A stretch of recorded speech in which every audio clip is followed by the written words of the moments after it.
네. 문학사 시작해 보도록 하겠습니다. 문학사는 8주 동안 진행을 할 거예요. 왜냐면은 8주 마지막 주 정도는 조금 여유가 있겠지만 그래도 중간에는 거의 여유가 없이 진행이 된다라고 보시면 될 것 같습니다. 그리고 지금 고전문학이 3주로 끝이 나고 현대문학이 5주로 진행이 돼요. 그래서 그게 가능한가라고 생각을 하실 텐데 가능합니다. 왜냐면 조선을 2주로 하고 상고랑 고려가 오늘 끝나요. 그래서 오늘 이제 고려시대까지 살고 조선 계속 웃으시는데 할 수 있다. 할 수 있다라는 것을 이미 이제 보셨을 테니까 그 8주로 이제 진행이 됩니다. 그래서 저는 지금 진도를 쪼개놓긴 했는데 앞에 보시면은 목차를 제가 만들어 놨었어요. 그리고 진짜 오탈자 없애려고 이번엔 검수를 한번 했거든요. 했는데도 오타가 있는 거예요. 그래서 이거는 그냥 내 운명으로 받아들여야겠다 이러면서 이제 보고 있는 상황이긴 합니다. 그래서 선생님들께 부탁드릴 거는 뭐냐면은 제가 각 시대마다 앞쪽에 한눈에 살펴보는 한국사랑 그 다음에 이제 핵심만 살펴보는 한국사 이런 식으로 넣어놨어요. 그래서 이미 뭐 한국사 능력검정 시험은 통과를 하셔서 이 부분은 쉽다라고 생각하실 수도 있는데 한번 그래도 수업 전에 이런 시대적 흐름이 있다라고 하는 걸 이렇게 쭉 보시면서 오시면은 좋을 것 같습니다. 조금 아쉬운 점은 뭐냐면은 제가 이거 편집을 하면서 현대문학사에서 친일 행적이 있으신 분들을 다 조사를 해서 넣으려고 했더니 생각보다 어려운 거예요. 그리고 지금 조사 자료가 좀 풍부한 사람은 김동인과 이광수밖에 없습니다. 근데 이 사람들이 너무 친일 행적이 풍부하게 나와 있다 보니까 마치 이 사람들만 친일한 것처럼 막 느껴질 수가 있어요. 근데 그 당시에 살아남은 거의 한 50% 넘는 절반 이상의 사람들이 동조를 했던 상황이어서 이태준과 염상섭 또한 친일 행적이 있고 이런 상황이라 대부분의 작가들이 친일 행적이 있다라고 보시면 돼요. 친일 행적이 없을 경우에는 단명을 한 사례들이 훨씬 많아요. 그래서 이제 한용운이라든지 아니면은 뭐 한용운 님께서는 오래오래 사셨지만 딱 한 권 출판을 했잖아요. 딱 한 권 출판을 했기 때문에 그 작가 생명이 길지가 않아서 친일 행적이 드러나지가 아는 건 아니죠. 그분은 친일을 하지 않았으니까 지금 약간 문제가 될 발언이었을 수 있어요. 어쨌든 다들 이렇게 좀 어느 정도는 동조를 한 부분도 있을 수 있다라고 하는 거 이제 생각을 하시면서 선생님들 친일 행적에 대해서는 선생님들께서 이제 수업을 하시면서 조금씩 아이들한테 언급을 해주시면은 좋지 않을까 생각이 듭니다. 처음에 이제 조사를 하다가 도저히 이게 조사가 안 될 것 같아서 좀 지우고 나온 상황입니다. 오늘 이제 상고시대부터 보도록 하죠. 그래서 역사 부분은 제가 해드릴 건 아니고 이거는 그냥 실어놨다. 참고로 이제 역사 부분은 작년 EBS 수능 특강을 좀 참고로 해가지고 넣어놓은 상황이라서 핵심적인 부분만 남아있는 상황이에요. 자, 5페이지부터 보겠습니다. 상고시대 운문의 특징 보겠습니다. 상고시대라고 하면은 삼국시대랑 그 다음에 통일신라 그 다음 발해시대까지를 생각을 하시면 될 것 같은데 발해는 고려랑 같이 공존을 하고 있기 때문에 이 시기를 잡기가 조금 애매하다라고 생각을 하시면 될 것 같습니다. 그래서 상고시대라고 보면은 어쨌든 원시적인 느낌이 남아있는 상황이다. 그리고 한문이 아주 폭넓게 사용되기 이전 시대다라고 생각을 해주시면 될 것 같습니다. 그럼 한문 사용이 왜 이렇게 중요해지냐면은 어쨌든 문자 체계가 들어왔기 때문에 선생님들이 이제 한국사 시험을 치실 때 이 중앙집권 체계가 어떻게 만들어졌는가라고 했었을 때 세 가지 조건이 필요하다라고 하는 거 외우고 있으실 거예요. 그래서 이제 한국사 시간 같긴 하지만 한번 외워보자면 첫 번째가 종교적으로는 불교가 들어와야 되고요. 그 다음에 이제 문자 체계로는 한문이 들어와야 되고요. 그 다음에 이제 국가 체계 상태로는 율령이 반포되어야 된다. 이 세 가지가 확보가 되어야 중앙집권 체계로 넘어간다라고 볼 수가 있어요. 그래서 중앙집권 국가로 발전하지 못한 경우는 이 세 가지 중에 일부가 포함이 되지 않았다. 충족이 되지 않았기 때문에 중앙집권 체계로 국가로 발전하지 못했다. 이렇게 보시면 될 것 같습니다. 그만큼 이제 한문이 굉장히 중요하다라고 이제 보시면 되겠죠. 근데 이제 고려 시대로 오게 되면은 본격적으로 이제 한문학이 발전을 하게 됩니다. 그 이유가 고려 광종 시기에 무엇이 시행되었기 때문에 과거. 그죠. 과거가 시행이 되었, 지금 마치 한국사 시간 같지만 알고 있으셔야 되는 부분. 그래서 이제 과거가 시행이 돼요. 과거가 시행이 된 게 왜 한문학의 발전에 영향을 미치게 되냐면은 그 당시 문자가 한문밖에 없기 때문에 결국에는 이제 중국에서 하고 있는 한문학을 얼마나 잘 쓰느냐, 얼마나 잘 이해하고 잘 활용할 수 있느냐가 중심이 되기 때문에 이거를 이제 조동일 교수님 같은 경우에는 뭐라고 표현을 하냐면은 중세 보편 시대다라고 이야기를 하죠. 그래서 그 당시에 동아시아 같은 경우에는 중국만 조그마니 어떤 문자 체계를 확보하고 있었기 때문에 그 문자 체계를 기반으로 한문을 기반으로 중세 보편 시대라고 하는 한문학의 시대가 펼쳐지게 됩니다. 요거 이제 뒤쪽에서도 확인할 수가 있을 거예요. 지금 상고 시대 얘기를 하다가 우리가 오늘 배울 고려 시대까지 살짝 언급을 한 상황인데요. 한번 보겠습니다. 5페이지. 상고시대 운문의 특징은 집단적, 서사적 성격의 원시 종합 예술이 점차 개인적, 서정적 시가로 분리 발전하면서 고대 서정가요가 발생이 되었다라는 겁니다. 그러면은 상고시대에서 선생님들께서 꼭 기억을 하셔야 될 것은 뭐냐면은 핵심 단어는 원시 종합 예술이라고 하는 단어를 좀 알고 있으셔야 되겠다. 그럼 원시 종합 예술이라고 하는 것은 무엇이냐면은 지금 우리는 시라고 하면은 문자로 만들어져 있는 어떤 문학이다, 문학 작품이다 이렇게 받아들이게 되죠. 그런데 이 시 작품이 이렇게 문자 예술로 정착이 된 것은 그렇게 오래되지 않았다라고 생각을 하셔야 됩니다. 얼마 전까지만 해도 예를 들어서 한 100년 정도 전까지만 해도 이제 시조라고 하는 것은 시조창을 전제로 하고 있었다라는 거죠. 그래서 노래랑 분리가 되지 않았다라고 생각을 하셔야 돼요. 그래서 이 가사만으로 즐기기 시작한 것은 그렇게 오래되지 않았다라고 보시면 됩니다. 그럴 때 지금 원시종합 예술이라고 하는 것은 무엇이냐면은 춤과 노래와 시가 하나로 이제 합쳐져서 이것이 각각 향유가 된 것이 아니라 종합적으로 복합적으로 향유가 된 것을 원시종합 예술이라고 이야기를 합니다. 그런데 이제 처음에는 어떤 성격이 있었냐면 집단적이고 서사적인 성격이 있었다라는 거죠. 그래서 이게 가끔 가다가 스토리텔링의 역사 이런 책들이 있는데 그걸 보시면은 우리 인류가 얼마나 이야기를 좋아했는가에 대해서 좀 나와요. 그러면은 이야기를 창작하는 것이 쉬우냐, 시를 창작하는 것이 쉬우냐라고 이야기를 해보면은 선생님들은 이제 길이만 생각해서 애들이 이제 100일장 시켜보면은 시를 접수한 애들이 엄청나게 많거든요. 산문은 거의 접수를 안 해요. 왜 그렇게 되냐면은 애들이 시는 짧으니까 창작하기가 쉽다라고 생각을 하고 이제 이야기는 기니까 창작하기 어렵다라고 생각을 하거든요. 근데 실제로 창작을 해보면은 시가 훨씬 어렵습니다.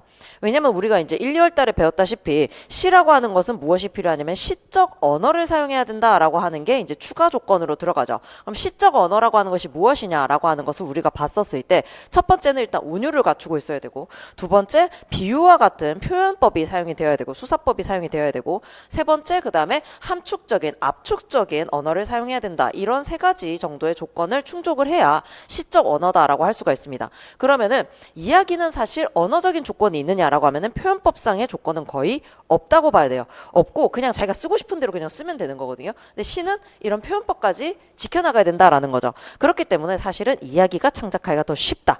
그럼 자, 쉬운 것과 어려운 것이 있을 때 무엇부터 창작을 할 것이냐라고 하면은 쉬운 것부터 창작을 하겠죠. 그래서 우리의 문학은 무엇부터 발생이 된다? 서사문학부터 시작이 되었다라는 겁니다. 그래서 이야기부터 시작이 되었다라고 이제 보시면 됩니다. 물론 이제 과거에 그 원시 시대에도 무엇이 있었을 것이다라고 생각을 해보셔야 되냐면 육아가 있었을 거예요. 그럼 이제 와가지고 애가 엥 이러면 이제 애를 재워야 되잖아요. 그럼 이제 뭐부터 했을 것이다? 이야기를 들려주면서 빨리 자라 이렇게 했는데 이야기를 하다 보니까 자기가 좀 많이 힘들죠. 왜냐면 계속 얘기를 해야 되잖아요. 그러니까 이제 어떻게 자장가로 이제 바뀌어가는 형태를 보였을 것이다 이렇게 생각을 할 수가 있겠죠. 그럼 집단적이고 서사적인 성격이 어떻게 발전을 해간다? 개인적이고 서정적인 시가로 발전을 해간다. 이 흐름도 알고 있으셔야 됩니다. 이 흐름도 외우고 있으셔야 되겠다. 그래서 집단적, 서사적 성격의 문학작품이 개인적이고 서정적인 시가로 분리 발전해 나갔다. 그 다음에 이제 한자의 보급으로 한문학이 발전하였고 한시가 창작되기 시작하였다라고 되어 있는데 요거는 이제 삼국시대 정도에 와야 된다라고 보시면 됩니다. 삼국이 중앙 집권 국가죠. 고구려, 신라, 백제가 중앙 집권 국가인데 요 국가로 발전을 하기 위한 전제 조건이 한자 보급이었다라고 보시면 되겠습니다. 그 다음에 신라 시대에는 국문학사상 최초의 정형화된 서정시인 향가가 등장했는데 향가라고 하는 것은 두 가지 차원에서 굉장히 중요하다라고 볼 수 있어요.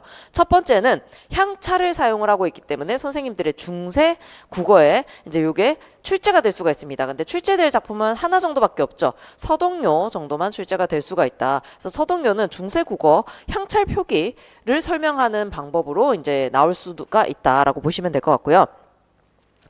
그 다음에 이제 두 번째로 중요한 것은 어쨌든 이 향가가 4구체, 8구체, 10구체에서 상당히 많은 작품이 창작이 되어 있기 때문에 이 작품 각각을 문학 작품으로 접근을 해서 어떤 함축성이라든지 아니면 상징적인 의미라든지 이런 것들을 파악해 나가야 될 것 같다. 이렇게 생각을 하시면 되겠습니다. 자, 그 다음 상고시대의 산문의 특징 보겠습니다. 첫 번째 원시시대의 문학은 아래쪽에 보시면 원시시대의 문학을 요약을 하자면 신화의 시대라고 할 수가 있어요. 신화의 시대. 집단성이 가장 두드러지는 시대다라고 볼 수가 있겠죠. 자연현상의 기원에 대한 관심으로 천지창조나 생명의 유래에 대한 신화가 형성이 되었습니다. 그다음 추상적인 사고의 발달로 보편적인 체험을 토대로 한 신화가 구성이 되었는데요. 이 추상적 사고가 발달했다라고 하는 것은 뭐냐면은 추상적인 존재가 있다라고 생각을 하기 시작한 거예요. 그러니까 사람들이 살면서 신의 존재를 믿기 시작했다라고 하는 것이 추상적인 사고가 발전을 했다라고 봐야 되는 겁니다. 왜냐면 우리가 신이 눈에 보여 안 보여요? 이러면 이제 교회 다니시는 분들은 보인다고 자꾸 얘기를 하세요. 보이시는 것 같기도 해요. 기도하시는 거 보면은 아 진짜 저게 보이는 게 있으니까 저 정도로 기도를 하실 수 있겠다 이런 생각이 드는데 우리가 지금 절이나 이런 데 가보면은 불상이 있고 어쨌든 신상이 존재를 하잖아요. 그거는 추상적인 존재이기 때문에 구체화시켜서 형상을 만들어줬다라고 할 수가 있습니다. 물론 불교 같은 경우에는 그게 이제 실존했던 인물인 시타르타의 어떤 조각이긴 하겠지만 어쨌든 우리가 추상적인 신의 존재를 그렇게 형상화시켜 두었다라고 볼 수가 있겠죠. 그래서 추상적 사고의 발달로 보편적인 체험을 토대로 한 신화가 구성이 되었다. 그 다음 천지창조나 모든 생명체의 유래를 노래하는 신화가 창작되어 불렸을 것으로 추정된다. 이 시기에 불렸던 노래의 내용과 구조는 건국신화 형성의 토대가 되었다라고 볼 수가 있습니다.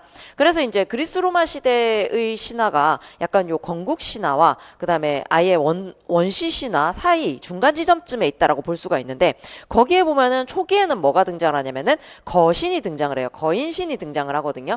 이게 이제 우리나라에서는 지모신화라고 해서 저 제주도 같은데 제주도 보면 이제 한라산이 어떻게 만들어졌냐 이렇게 해서 보면은 뭐 여신이 똥을 넣어가지고 이제 그게 됐다 이런 얘기가 나오거든요. 그래서 그런 원시 신화와 국가 신화의 건국 신화의 중간 지점쯤에 있다라고 보셔야 되는 게 그리스 로마 시대 신화다라고 볼 수가 있습니다. 우리나라는 약간 이게 분리가 되어 있는 방식이죠. 근데 걔네는 너무 이게 뭐라고 해야 되죠? 분량이 많다 보니까 이게 전부 모든 것을 포괄하고 있다라고 좀 볼 수가 있을 것 같습니다.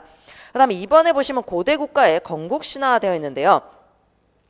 그래서 우리 시험에서는 사실 원시 신화는 거의 출제가 되지 않아요. 원시 신화는 거의 출제가 되지 않고 어디부터를 시험 범위로 보셔야 되냐면은 건국 신화부터를 시험 범위로 보셔야 되겠습니다. 그래서 고대 국가의 성립과 함께 건국 신화가 등장을 하게 됩니다. 신화를 통해라고 되어 있는데요. 이 두 번째 동그라미가 창작 목적이에요. 창작 목적이라서 상당히 좀 중요하다라고 볼 수가 있습니다. 그래서 신화를 통해서 첫 번째 동그라미 1 국가의 통치 기반을 공고히 하였다. 첫 번째. 그다음 두 번째 동그라미 2 정복과 지배의 과정을 정당화하였다. 이게 두 번째 목적. 그다음에 세 번째 동그라미 3 자기 집단의 우월성을 과시하는 역할을 하였다라는 겁니다. 그래서 이제 건국 신화들을 비교해서 보면은 그 당시에 하늘이 되게 바빴을 것 같다 이런 생각이 들어요. 어디든 다 내려보내줘야 되잖아요. 근데 왜 하늘에서 내려오느냐, 왜 천손형 신화가 많으냐라고 생각을 해보면은 어쨌든 이 단군 신화가 약간 힘을 못 쓸 수도 있어요. 왜냐하면 단군 신화 같은 경우에는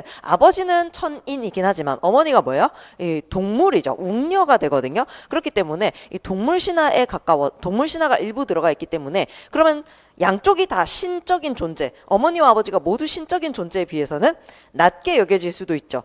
그럼에도 불구하고 단군 신화가 있는 이유는 뭐 때문이냐면은 신성성인 거예요. 우리가 이렇게 곰처럼 이렇게 그때의 곰은 우리가 생각하는 팬더급이 아니에요. 얘는 불곰급이거든요. 그래서 엄청 거대하고 싸납고 이런 존재였을 가능성이 높아요. 그럼 우리가 가장 두려워하는 호랑이와 곰이죠. 근데 곰이 훨씬 뭐를 갖고 있었기 때문에 인내라고 하는데 저는 솔직히 말하면 이게 약간 환인이 사기를 쳤다라고 생각을 하거든요. 371이면 21일이에요. 21일만 버티면 사람 될 수 있다라고 했으면 저 같으면 호랑이도 버텼을 것 같거든요. 근데 이게 100일이라고 하니까 3달이랑 한 달은 차이가 굉장히 크죠.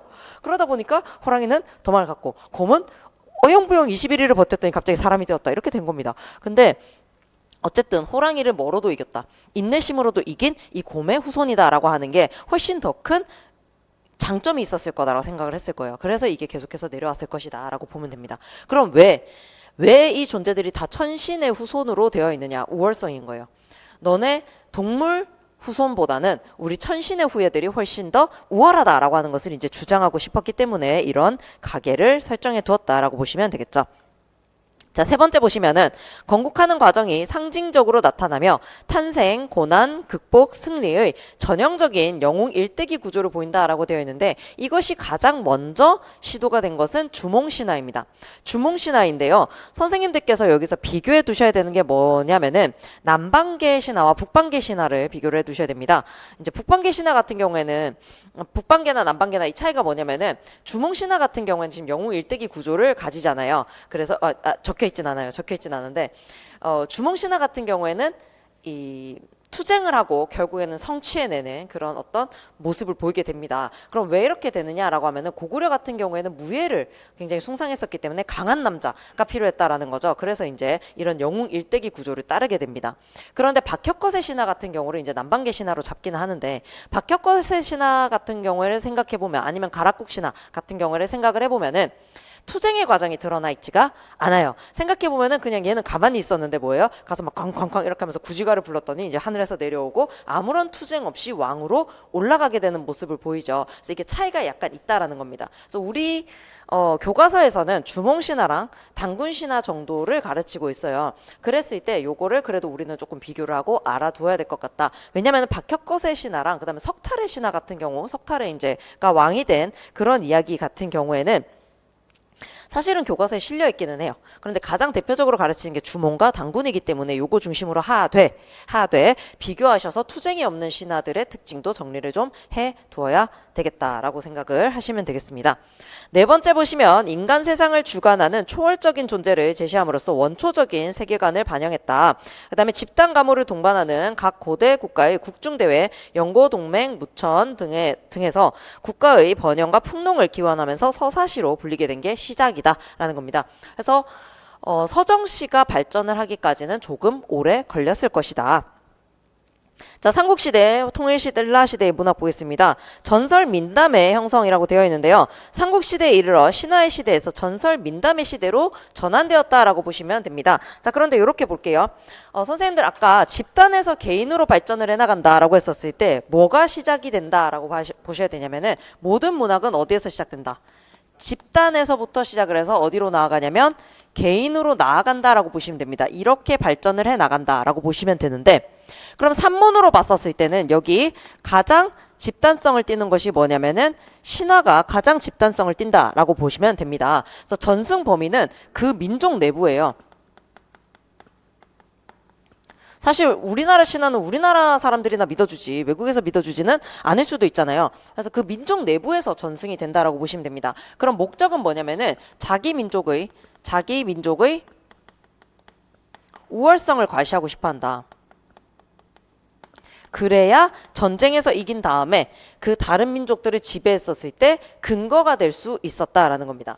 그런데 이제 집단이 여기는 항상 집단이 승리해 왔다라고 보시면 되는 거예요. 근데 이 중간 단계에 무엇이 존재하냐면 전설이라고 하는 것이 존재합니다. 이 전설은 어떤 특징을 보이느냐? 요 중간 지점쯤에 있죠. 그렇기 때문에 집단과 개인이 갈등을 한다라고 보시면 돼요. 집단과 개인이 갈등을 합니다.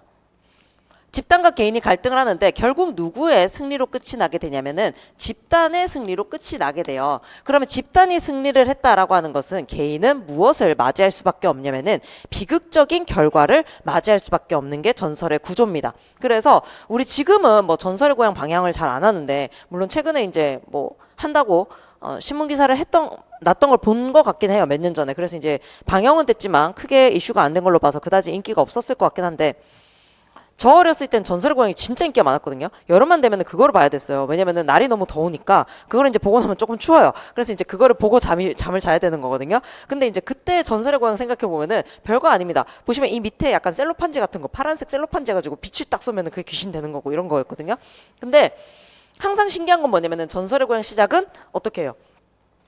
이 이야기는 전라도 남원 어느 지역에서 전래되어 오는 이야기로 이러면서 이제 시작을 해요. 그런 다음에 이제 마지막은 뭐로 끝이 나냐면 그 이야기의 주인공이 죽음을 맞이하고 결국에 이제 뭐 승천을 하게 되고 한을 풀고 돌아가게 되었다더라. 혹은 이제 뭐가 남아있다더라 하면서 마지막에 뭐라고 하냐면 그리하여 이 이야기의 증거물로 남아있는 망부석이 지금도 전라도 남원 어디에 가면 남아있다고 한다. 이러면서 이제 그날 끝이 나게 되는 거예요. 그러면 이제 전설이라고 하는 것은 무엇을 갖추고 있어야 되냐면은 비극적인 결말이에요. 비극적 결말을 맞이하게 되는 이유가 누가 승리했기 때문에 집단이 승리했기 때문이라고 보시면 됩니다. 그런데 이 이야기의 목적은 뭐냐면은 자신의 지역에 있는 지역의 증거물의 유래를 탐구하려고 하는 거예요. 어떤 신기해 보이는 돌덩어리 같은 것들이 있는데 이게 어디서 만들어졌는가 혹은 이제 호수가 있는데 이 호수가 언제 만들어졌는가라고 하는 것들을 이제 탐구하고 싶어 하는 거죠. 그래서 이 전설이라고 하는 것은 어디 내에서 전승이 되냐면은 지역 내부에서 강하게 전승이 됩니다. 그 지역 안에서 강하게 전승이 되는데 이게 워낙에 흥미로운 이야기다 보니까 오고 가는 방문객들한테도 이야기를 해줬겠죠. 그러다 보니까 이게 좀 널리 퍼지게 된 것이지 원래는 이제 지역 내부에서 전승이 되었을 것이다 라고 봐야 되는 거죠. 이제 이 전설이 결국에는 어디로 발전을 하게 되냐면 민담으로 발전을 하게 됩니다. 그럼 민담도 집단과 개인이 갈등을 해요. 혹은 개인과 개인이 갈등을 해요. 어쨌든 갈등이 중심이 되게 됩니다. 그런데 누가 승리하게 되냐면은 개인이 좀 승리를 하게 된다라고 보시면 됩니다. 그래서 민담의 결과는 항상 무엇으로 끝이 나야 된다? 해피엔딩으로 끝이 난다라고 하는 것이 특징입니다. 그래서 이 민담 같은 경우에는 전승이 어떻게 되냐면은 전승 범위가 전 세계적입니다. 이상한데요? 왜 민담인데 전 세계적이죠? 이럴 수가 있는데, 자, 콩쥐가 어느 날 약간 이제 머리 색깔이 지루해졌어요. 그래서 이제 탈색을 한 다음에 컬러 렌즈를 끼고 이제 고무신이 뭐야 이 유리 구두로 바꿔 신으면서 이제 사또가 아니라 왕자님을 만나게 되면 얘가 누구냐면 신데렐라거든요. 그래서 이제 성을 신씨로 이제 바꾸게 되는 그런 일이 벌어지게 되는 거죠. 그래서 이제 콩쥐가 해외에도 이제 전파가 될 수 있고 혹은 해외에서 우리나라로 들어왔다라고 볼 수도 있는 거죠. 그 다음에 이제 우리나라에 있었던 그 토끼 구토설화 있죠. 구토설화 같은 경우에도 이제 중국에서도 거의 유사한 어떤 화소가 전승이 되고 있다라고 봐야 됩니다. 그래서 이러한 민담 같은 경우에는 동일한 화소가 전 세계적으로 퍼져 있다라고 봐야 되는 거예요. 그럼 목적은 무엇이냐면 재미와 흥미가 오로지 목적이다. 재미와 흥미 추구가 목적이다 라고 보셔야 되는 겁니다. 그래서 신화에서부터 전설로 이렇게 쭉 발전을 해가면서 집단에서부터 개인으로 발전해가는 이 모습을 볼 수가 있어요. 그래서 이 세 개를 합쳐서 우리가 무엇이라고 하냐면 설화라고 이야기를 합니다. 그래서 설화의 발전 단계와 그 다음에 전승 범위 그리고 목적 정도는 선생님들께서 외우시고 이제 아이들한테 설명도 하실 수 있으면 좋겠죠가 아니라 설명을 하실 수 있어야 됩니다. 아시겠죠? 그래서 전설 민담의 시대로 전환이 되었습니다. 고승들의 일화를 통해 불교의 이치를 쉽게 전달하고 상층과 하층 남녀의 관계가 다양한 설화로 전승되면서 서사문학이 활기를 보이게 됩니다. 자, 동그라미 이제 치실 건데요. 고대 설화 동그라미 치시고 폐간문학 동그라미 치시고 가전 동그라미 치시고 소설 동그라미 치신 다음에요. 고대 설화, 폐간문학, 가전, 소설 이렇게 동그라미를 치신 다음에 이렇게 치신 다음에 요 순서대로 외우셔야 됩니다. 이게 이제 소설이 발전해가는 단계를 보여준다라고 보시면 됩니다. 그래서 가전의 문학사적 의의가 무엇입니까? 라고 하면은 설화와 소설의 교량적 역할을 한다. 이렇게 이야기를 해요. 그래서 가전이 중간에 껴있는 걸 볼 수가 있죠. 그럼 이제 폐간문학의 이제 문학사적 의의가 무엇입니까? 라고 하면은 설화와 가전을 이어주는 역할을 한다. 이제 이렇게 볼 수가 있는 거예요. 그래서 요거 네 개는 순서대로 외우셔야 됩니다. 김부식의 삼국사기 일련의 삼국유사에 수록되어서 전해진다. 박인량의 수의전에도 설화가 수록되어 있으나 이 수의전이 전하고 있지 않고 일부만 전하고 있습니다. 그래서 전체가 발견되는 순간 우리 시험 범위가 이제 늘어난다라고 보시면 되겠죠. 그래서 이런 상황입니다. 뒤쪽에 이제 전설과 민담이 정리가 되어 있어요. 여기서 정리했지만 선생님들 한 번 더 보시면 되고요. 전기에 등장되어 있는데요. 그 전기는 한자도 잘 외우고 있으시기 바랍니다. 쓸 수 있으셔야 된다가 아니라 요 한자가 나왔을 때 내가 이게 전기라고 읽을 수 있고 정의 내릴 수 있으시면 되겠다. 그래서 전기란 그 다음 이제 저는 밑줄을 쳤는데요. 귀신과 인연을 맺거나 용궁을 배경으로 하는 등 기괴하고 신이한 이야기를 전기라고 한다. 전기. 그래서 수의전에 수록된 작품들이 대부분 전기에 해당하며 삼국시대에 이르러 등장인물이 겪은 기이한 체험을 적은 전기가 등장하게 된다. 그런데 이 전기 문학은, 전기 소설은 언제쯤부터 이제 사라지기 시작하냐면 근대로 오면서부터 이제 사라지기 시작을 해요. 근데 왜 근대로 오면서 사라지기 시작하냐면은 근대부터 시작해서 과학이 눈에 띄게 급속도로 성장을 하게 되죠. 그러면서 우리 눈에 보이지 않는 것은 믿을 수가 없다라는 게 된 거예요. 그러면 이제 전기적인 요소도 사라지게 되었다라고 보시면 되겠습니다. 그다음 한문학의 발달 보시면은 서민들이 참여했던 설화문학과 달리 한문학은 상류층이 주도하게 됩니다. 그래서 삼국이 정립되면서 중국과의 문물 교류가 활발해지고 특히 통일신라 시대에 중국으로 유학생을 파견하면서 더욱 발전하게 됩니다. 그런데 이제 중국 유학생 중에 제일 유명한 게 이제 최치원이 되죠. 그래서 최치원의 한시와 그다음에 산문 같은 경우에는 선생님들이 전부 시험 범위라고 생각하고 공부를 해 두시면 되겠습니다. 그 다음에 한문을 활용하여 이념 및 법률을 정비하고 역사서를 편찬하였다라고 하는 게 한문학의 발달 부분 전부입니다. 그럼 이제 7페이지부터 고대가요, 그리고 그 뒤쪽으로 이제 향가 보도록 하겠습니다. 제가 고대가요랑 향가랑 고려가요랑 그다음 경기체가 같은 경우에는 최대한 작품을 다 실어 놓으려고 하기는 했어요. 근데 아예 다 실었냐면 그건 아니고 좀 빠진 것들이 있거든요. 선생님들이 제가 시조나 이런 거는 추가로 더 보셔야 되는 거 없다고 하진 않을 것 같긴 해요. 더 보셔야 될 것 같긴 하다 이렇게 말씀은 드리겠지만 추가로 더 많이 보지 않으셔도 사실 상관은 없습니다. 시조나 가사는 여기 있는 거 정도만 일단 보시면 돼요.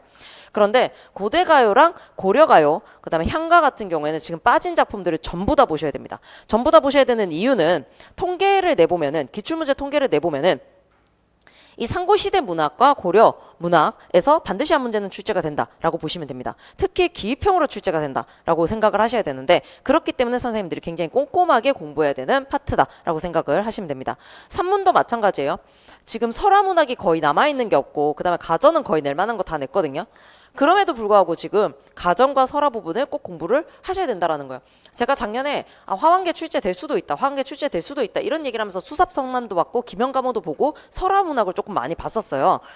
그랬던 이유가 뭐 때문이냐면은 고전 소설에서 네 문제를 전부 다 출제하기에는 위험 부담이 큰 겁니다. 그러면 이제 고전 소설에서 한 세 문제, 그 다음에 설화에서 한 문제라거나 아니면 고전 소설에서 두 문제, 설화나 가전에서 한 문제 이렇게 출제되는 게 사실 짜임새가 맞다고 보는 거거든요. 근데 이제 가전체는 그동안에 많이 다뤄왔어요. 생각보다 많이 다뤄왔기 때문에 이렇게 되면은 사실은 설화 문학이 출제가 될 타이밍이 돌아오고 있다라고 봐서 작년에 화환계가 출제될 수 있다라고 이제 이야기를 했던 거예요. 근데 이제 화환계가 나오기는 했죠. 나오기는 했는데 이제 다른 이름으로 나와가지고 사람들이 그게 화환계인지 모르고 있다 뭐 이런 느낌이 들기도 하는데 어쨌든 화환계가 출제가 되긴 했어요. 그러니까 선생님들이 공부를 하실 때에도 이게 확률 싸움이긴 해요. 확률적으로 어느 부분을 조금 힘을 줘가지고 공부를 해야 되겠다라고 하는 걸 따지셔야 될 때 지금 고대 가요랑 상고시대랑 고려시대는 굉장히 중요한 시기다라고 생각을 해주시면 되겠습니다. 자, 고대 가요부터 볼게요. 고대가요, 고대의 부족국가 시대부터 삼국시대 초기까지 불린 노래를 의미합니다. 고대가요의 특징은 원시 종합 예술에서 발생한 노래로 서사와 시가가 완전히 분리되지 않았습니다. 초기에는 집단 노동요, 의식요 위주로 되어 있고 이후에는 개인적 서정가요가 창작이 되었습니다. 주로 배경설화와 함께 전하는데요. 자, 아래쪽에 네모되어서 고대가요의 배경설화의 의미가 되어 있죠. 이게 뭐냐면은 어떤 도움을 주느냐, 문학 감상할 때 이런 얘기인데 요거는 선생님들이 읽어보시고 서술형으로 만약에 나오더라도 쓰실 수 있어야 될 것 같고요. 그 다음에 배경설화와 함께 전한다라고 하는 것은 어쨌든 이게 서사와 서정문학이 분리되지 않았다라고 하는 증거가 돼요. 그래서 서정문학과 서사문학이 분리되지 않았다라고 하는 거, 그리고 서정문학이 어디서부터 발전하였다, 서사문학으로부터 발전하였다라고 하는 것을 알 수 있는 증거가 된다라고 하는 것도 추가로 알아두시면 되겠습니다. 자, 그 다음 기록 수단이 없어서 구전되어 오다가 후대에 한역되어서 전했다라고 되어 있습니다. 자, 그래서 선생님들께서 이제 문자체계, 우리가 문자체계를 꼭 기억을 해 두셔야 돼요. 그럼 우리 역사적으로 문자체계가 두 가지가 있는데 첫 번째는 한문이고 두 번째가 훈민정음이 되겠죠. 그래서 두 시기가 다 중요하다라고 보시면 됩니다. 그러면 구비문학과 기록문학의 어떤 경계선을 선생님들이 잡으실 수가 있어야 되는데요. 자, 보겠습니다. 마음이 비뚤었구나. 선이 비뚤어졌네. 이렇게 문자가 발전을 해간다고 했었을 때 요 중간 지점쯤에 무엇이 들어오게 되냐면 한자의 유입이 일어나고 그 다음에 요 정도에 이제 무엇이 일어나냐면 한글 창제가 있게 되겠죠. 그러면은 아예 이 이전은 무엇이 없다라고 봐야 되냐면 기록 수단 자체가 없다라고 보는 거예요. 기록 수단이 없으면은 선택권이 없다라고 보시면 됩니다. 기록 수단이 없기 때문에 이 시기는 오로지 무엇밖에 안 된다. 구전밖에 안 된다라고 보시면 됩니다. 이 시기는 오로지 구전, 구비문학의 시기다라고 보는 거죠.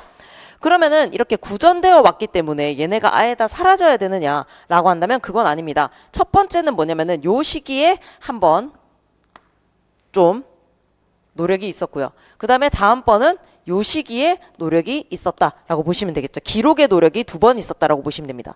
그래서 구전되던 시가가 요 시기에 기록이 된 것은 한역되어서 전한다라고 해서 한역시로 기록이 되었고요. 그 다음에 이제 여기에서는 우리가 잘 알고 있는 뭐로 들어오게 됩니까? 소각이 궁중악으로 편입이 되게 되었다.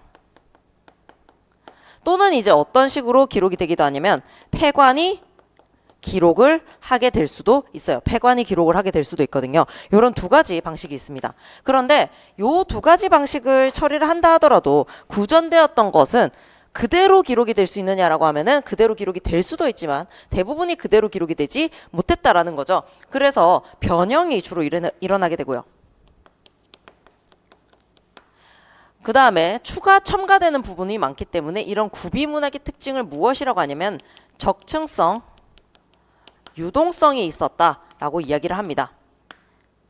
이런 식으로 이야기를 하기도 해요. 그래서 요 시기가 되겠죠. 그 다음에 한자가 유입이 된 다음에 한글이 창제가 된 요 시기 있죠. 요 시기.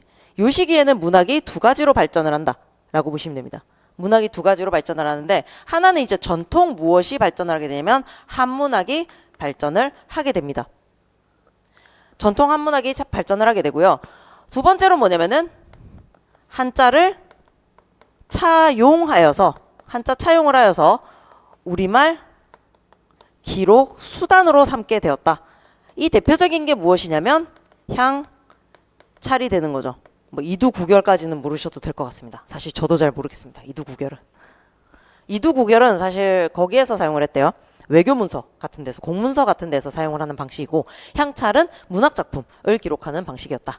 보통 이렇게 이야기를 합니다. 그래서 우리말 기록 수단을 사용을 하거나 한문학을 쓰거나 하게 되는 거죠. 자, 한글이 창제된 이 이후에는 그럼 전부 다 한글로 기록을 하느냐? 그건 아니었어요. 공존이 되었는데 2가지가 있었죠. 한문학이 존재를 하게 되고 그 다음에 국문학이 존재를 하게 된다. 이렇게 보시면 됩니다. 그래서 기록 수단에 따라서 이런 식으로 정착이 되었구나라고 하는 걸 볼 수가 있죠. 그래서 여기는 완전 구전의 시대이고요. 여기는 무엇의 시대라고 하냐면 구전 플러스 문자 문학, 구비문학과 문자 문학이 공존하는 시기가 이제 여기서부터 쭉 나아갔다. 이렇게 보실 수가 있겠죠. 이렇게 정리를 하시면 될 것 같습니다. 떠동. 그러다 보니까 우리 시험에서 잘 내는 애는 누구예요? 우리 시험에서 잘 내는 애는 누굴까요? 얘죠. 얘. 요 궁중학으로 편입되는 얘죠. 항상 선생님 감사드리고 있어요.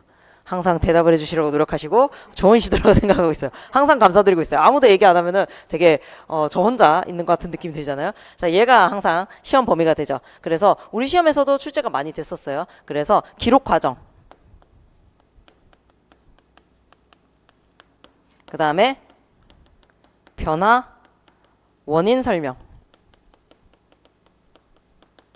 을 하는데 오늘 이제 뒤쪽에서 정석가랑 그다음 서경별곡을 보게 될 겁니다. 그래서 유사한 구절이 나와요. 그래서 그런 유사한 구절들을 이제 보게 되면은 요게 이제 설명이 되는 거죠. 구전이 되다가 기록이 되었기 때문에 서로 영향관계를 보이고 있다. 이런 것들을 이제 설명하실 수가 있게 될 겁니다. 그래서 그 아래 보시면 이제 고대가요는 기록되기 이전에 많은 시가들이 배경설화와 제목만 전하기도 하는데 그 아래 굉장히 많죠. 그래서 선생님들께서 그건 제목들만 쓱 보시면 될 것 같고 중요한 애들은 8페이지에 나와 있어요. 공모도화가, 구지가, 황조가, 해가, 정읍사 이렇게 나와 있습니다. 근데 이제 비교를 잘 하셔야 되는 게 구지가랑 해가를 묶어서 보셔야 되고, 구지가랑 해가는 묶어서 보셔야 되고, 그 다음에 공무도화가랑 구지가랑 황조가는 이게 어떤 발전 순서를 보이는가라고 하는 거를 선생님들께서 좀 보셔야 되는 상황입니다. 왜냐하면 지금 공무도화가 얘가 이제 고조선에서 창작이 되었다라고 보통 이야기를 해요. 그 다음에 이제 구지가는요? 구지가는 거기 보시면 구간이 나오죠. 그렇기 때문에 얘네 가락국설화에 들어가거든요. 그러면 얘네는 뒤쪽에 삼국시대쯤 가서 나오는 거죠. 그 다음에 지금 황조가는요? 얘네 지금 고구려 초기로 봐야 되거든요. 고구려 앞쪽으로 봐야 돼요. 삼국 초반으로 봐야 되는 상황이거든요. 그러면 지금 순서상으로 연대순으로 보자면 어떻게 나가야 되냐면은 연도순으로 보자면 공무도화가 제일 먼저 나와야 되고, 그 다음에 이제 황조가 나와야 되고, 그 다음 구지가 나와야 되고, 이런 상황이거든요. 근데 집단성이 제일 높은 거는 뭐냐면은 구지가가 제일 높아요. 그러면 이게 말이 되냐? 사실 우리는 집단에서부터 개인으로 발전한다고 했는데 구라를 친 것이다. 개인부터 집단으로 발전을 해갔을 수 있다. 이러시면 안 된다는 거예요. 그러면은 문학 연구자들은 어떻게 설명을 하느냐? 우리가 못 찾아서 그렇지. 공무도화가 이전에 집단성을 띠는 노래가 있었을 거다. 우리가 못 찾아서 그렇지. 그래서 못 찾은 우리 잘못이다. 이렇게 이제 설명을 하거든요. 그래서 그렇게 이제 설명을 하실 수 있어야 되겠습니다. 자, 공무도화가 보도록 할게요. 9페이지 오시면은, 자, 선생님들 이제 문학사를 공부를 하실 때는 문학사 전체적인 흐름도 보시긴 하셔야 되지만 작품들은 하나하나의 중요한 포인트들을 잡아 오셔야 됩니다. 그래서 이 수업을 정말 잘 활용을 하고 싶으시다면 첫 번째는 아까 역사 부분 읽고 오셔야 되고, 두 번째는 어떤 문학 작품들이 쭉 나오네 라고 하면서 여기서는 출제 포인트가 뭐일 것 같다. 만약에 이 작품을 출제자가 출제를 한다면은 어떤 부분을 출제할 것 같다 라고 하는 거를 본인이 한번 뽑아와 보는 거예요. 그랬을 때 제가 와서 저도 이제 출제 확률이 높다 싶은 것들만 읊어드릴 거거든요. 그러면 이거는 내가 맞췄네. 근데 이거는 내가 너무 오버했었나 보다. 그리고 나가 이거는 놓쳤네. 이런 것들을 이제 확인을 하실 수가 있는 거예요. 그래서 놓친 거, 맞춘 거, 넘친 거 이렇게 세 가지를 확인을 하시면은 내가 문학 작품 공부를 할 때 어느 정도 순으로 내가 해법 문학 잡서를 봐야 되겠다. 이게 이제 정해지실 수가 있을 거예요. 해법 문학 잡서도 모든 것을 믿을 수 있는 수준은 아니고 모든 게 다 필요한 수준은 아닙니다. 그럼 적당히 걸러 나가야 되는데 항상 질문이 그래요. 해법 문학 잡서를 어떻게 읽어야 되느냐? 그럼 답이 없어요. 그냥 읽으면은 저는 출제될 만한 게 보이는데 이렇게 될 수밖에 없는 게, 제가 그래도 학교 밥을 10년 넘게 먹었잖아요. 그럼 애들 내신을 엄청 출제를 많이 한 거거든요. 그럼 내신 문제에서 주로 어떤 걸 출제해왔다가 정해져 있기 때문에 그걸 기준으로 저는 해법문학 잡서를 보는 거예요. 요게 출제 확률이 높다. 내가 가르친다면 여기를 강조할 거다. 이런 걸 기준으로 이제 보는 거거든요. 근데 이제 그거를 지금 초수생이시거나 재수 정도 하시는 분들은 거의 그런 눈이 없어요. 그런 분들은 지금 기간제 시작하잖아요. 바로 울어요. 왜냐면 지금 수업이 너무 힘들다 이거거든요. 그렇기 때문에 선생님들 지금 내가 그 눈이 없다고 너무 슬퍼하시거나 안달복달 하실 필요가 없다는 거예요. 다만 이 수업 들으시면서 그거를 체크를 해오신 다음에 세 가지를 체크해 보자는 거죠. 놓친 거, 맞춘 거, 넘친 거 이렇게 체크를 하면서 요 정도가 적정선이구나 라는 거를 좁혀 가실 필요가 있다라고 보시면 되겠습니다. 자, 그럼 공무도화가 볼게요. 임이여 물을 건너지 마오. 임은 그의 물을 건너시네. 물에 휩쓸려 돌아가시니 가신 임을 어이할꼬. 이거 이제 이렇게 무미건조하게 듣기 싫으시면은 이상은이라는 가수가 부른 공무도화가가 있어요. 그래서 들으시면 이거 진짜 잘 불러주거든요. 심지어 그 한자 막 불러줘요. 뭐 공무도화 이러면서 막 불러주거든요. 그래서 그거 들으시면 되게 도움이 됩니다. 그럼 여기서는 무엇이 출제가 될 것이냐? 아래 배경설화까지 읽어봐야 되겠죠. 고조선의 뱃사공 광리자고가 새벽에 일어나 배를 저어가는데 백수강부 머리가 하얗게 센 미친 사람이 머리를 풀어헤치고 술병을 들고 물속으로 들어갔다. 뒤따르는 그의 아내가 말려도 미치지 못하여 결국 그 사람은 물에 빠져 죽었다. 이에 그의 아내는 가지고 있던 공후를 타며 노래를 불렀는데 이 노래가 매우 슬펐다. 노래를 마치고 나서 그 아내도 물에 몸을 던져 죽었다. 광리자고가 집에 돌아와서 그의 아내 여옥에게 말하였다. 여옥은 그 말을 듣고 슬퍼하며 공후를 가지고 그 소리를 본받았다니 듣는 사람마다 눈물을 흘리며 슬퍼하였다라고 되어 있습니다. 자, 첫 번째, 이 시에서는 무엇을 출제할 수 있느냐?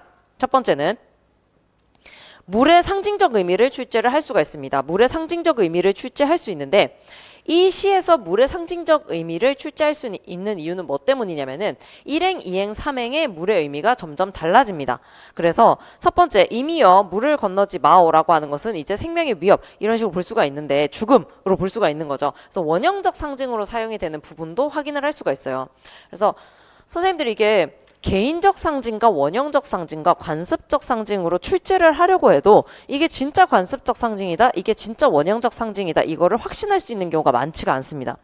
그럼 확신을 하려면 어디에 나와 있어야 되냐면 문학자습서에 나와 있어야 출제자들도 이걸 확신을 가지고 출제를 하는 거예요. 물론 이제 공모도화가 연구자가 들어갔으면은 그냥 자기 알아서 출제를 하겠지만 모두가 다 자기가 연구했던 것을 가지고 출제를 하진 않을 거라는 거죠. 그러면 이제 문학자습서를 참고를 할 수밖에 없습니다. 그랬을 때 이 공모도화가에는 물이 원형적 상징으로 딱 잡혀 있습니다. 그래서 얘가 정말 출제하기가 좋겠구나라는 생각을 할 수가 있는 거죠. 심지어 이제 나중에 아내가 물에 빠져서 죽었다라고 하는 설화까지 고려를 한다면 이 물이 나중에 만남과 재생으로 해석이 된다라고 하는 경우도 있어요. 그렇기 때문에 요거를 전체적으로 물의 상징적 의미와 그 의미가 어떻게 변화되어 가는가 하는 것을 보실 수 있어야 되겠습니다. 그다음 두 번째, 출제할 수 있는 게 요거는 사회문화적 맥락과 같이 봐야 되는 부분인데 황조가에서도 마찬가지입니다. 황조가도 그냥 서정시가로 해석을 하기도 하지만 서사시로 해석을 하기도 해요. 근데 서사시로 해석을 하려면은 사회문화적 맥락이 들어가야 되는 상황입니다. 그러면은 여기에서도 사회문화적 맥락을 고려했을 때 백수광부의 의미가 달라질 수가 있다. 지금 여기서는 머리가 하얗게 센 미친 사람으로 나와 있지만 이 사람을 사회문화적 맥락을 고려했을 때 고조선에서 이 원래는 재정일치입니다.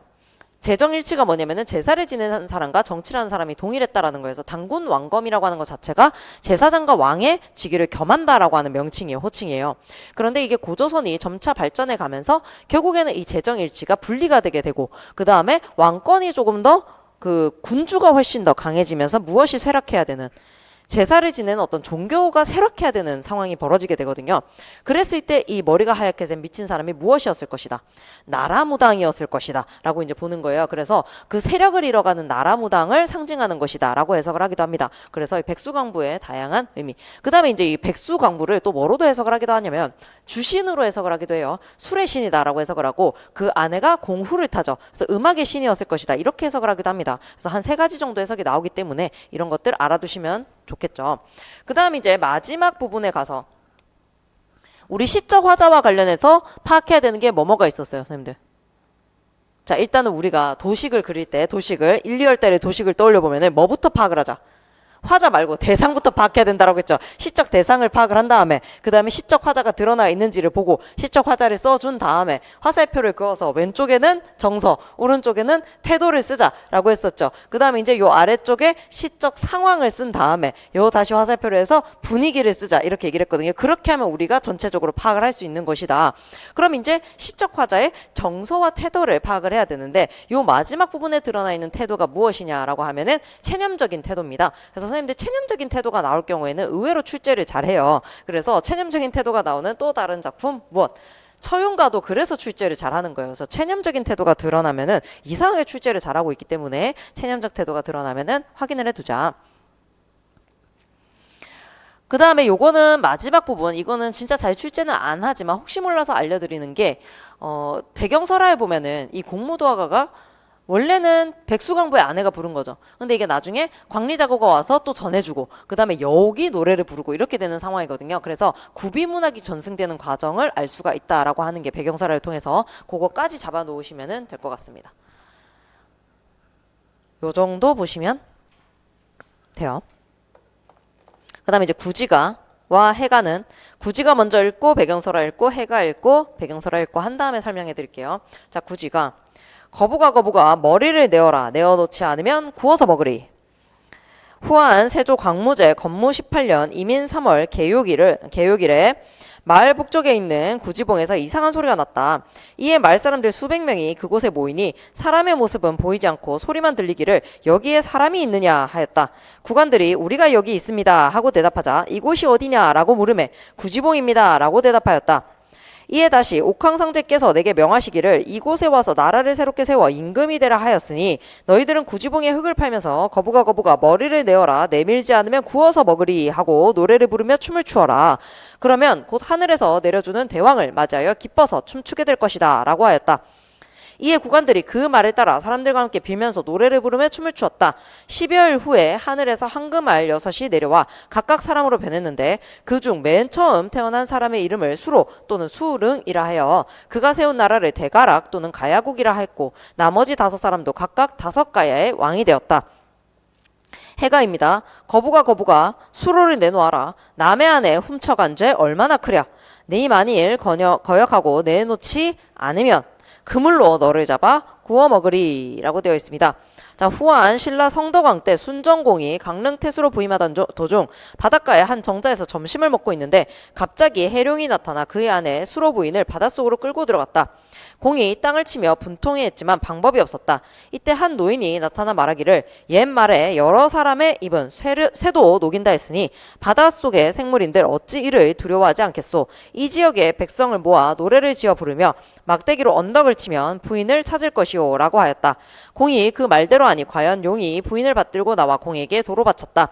공이 부인에게 바닷속의 사정을 물었더니 부인은 칠보로 된 궁전에 음식은 달고 부드러우며 향기가 있고 깨끗하여 속세의 요리는 아니더라 라고 하였다. 수로 부인의 옷에는 일찍이 맡아보지 못한 향기가 배어 있었다. 수로 부인은 절세가인이라 깊은 산속이나 커다란 못을 지날 때마다 매번 신에게 잡혀갔다고 한다. 이때 사람들이 부른 노래를 해가라고 한다 라고 되어 있죠.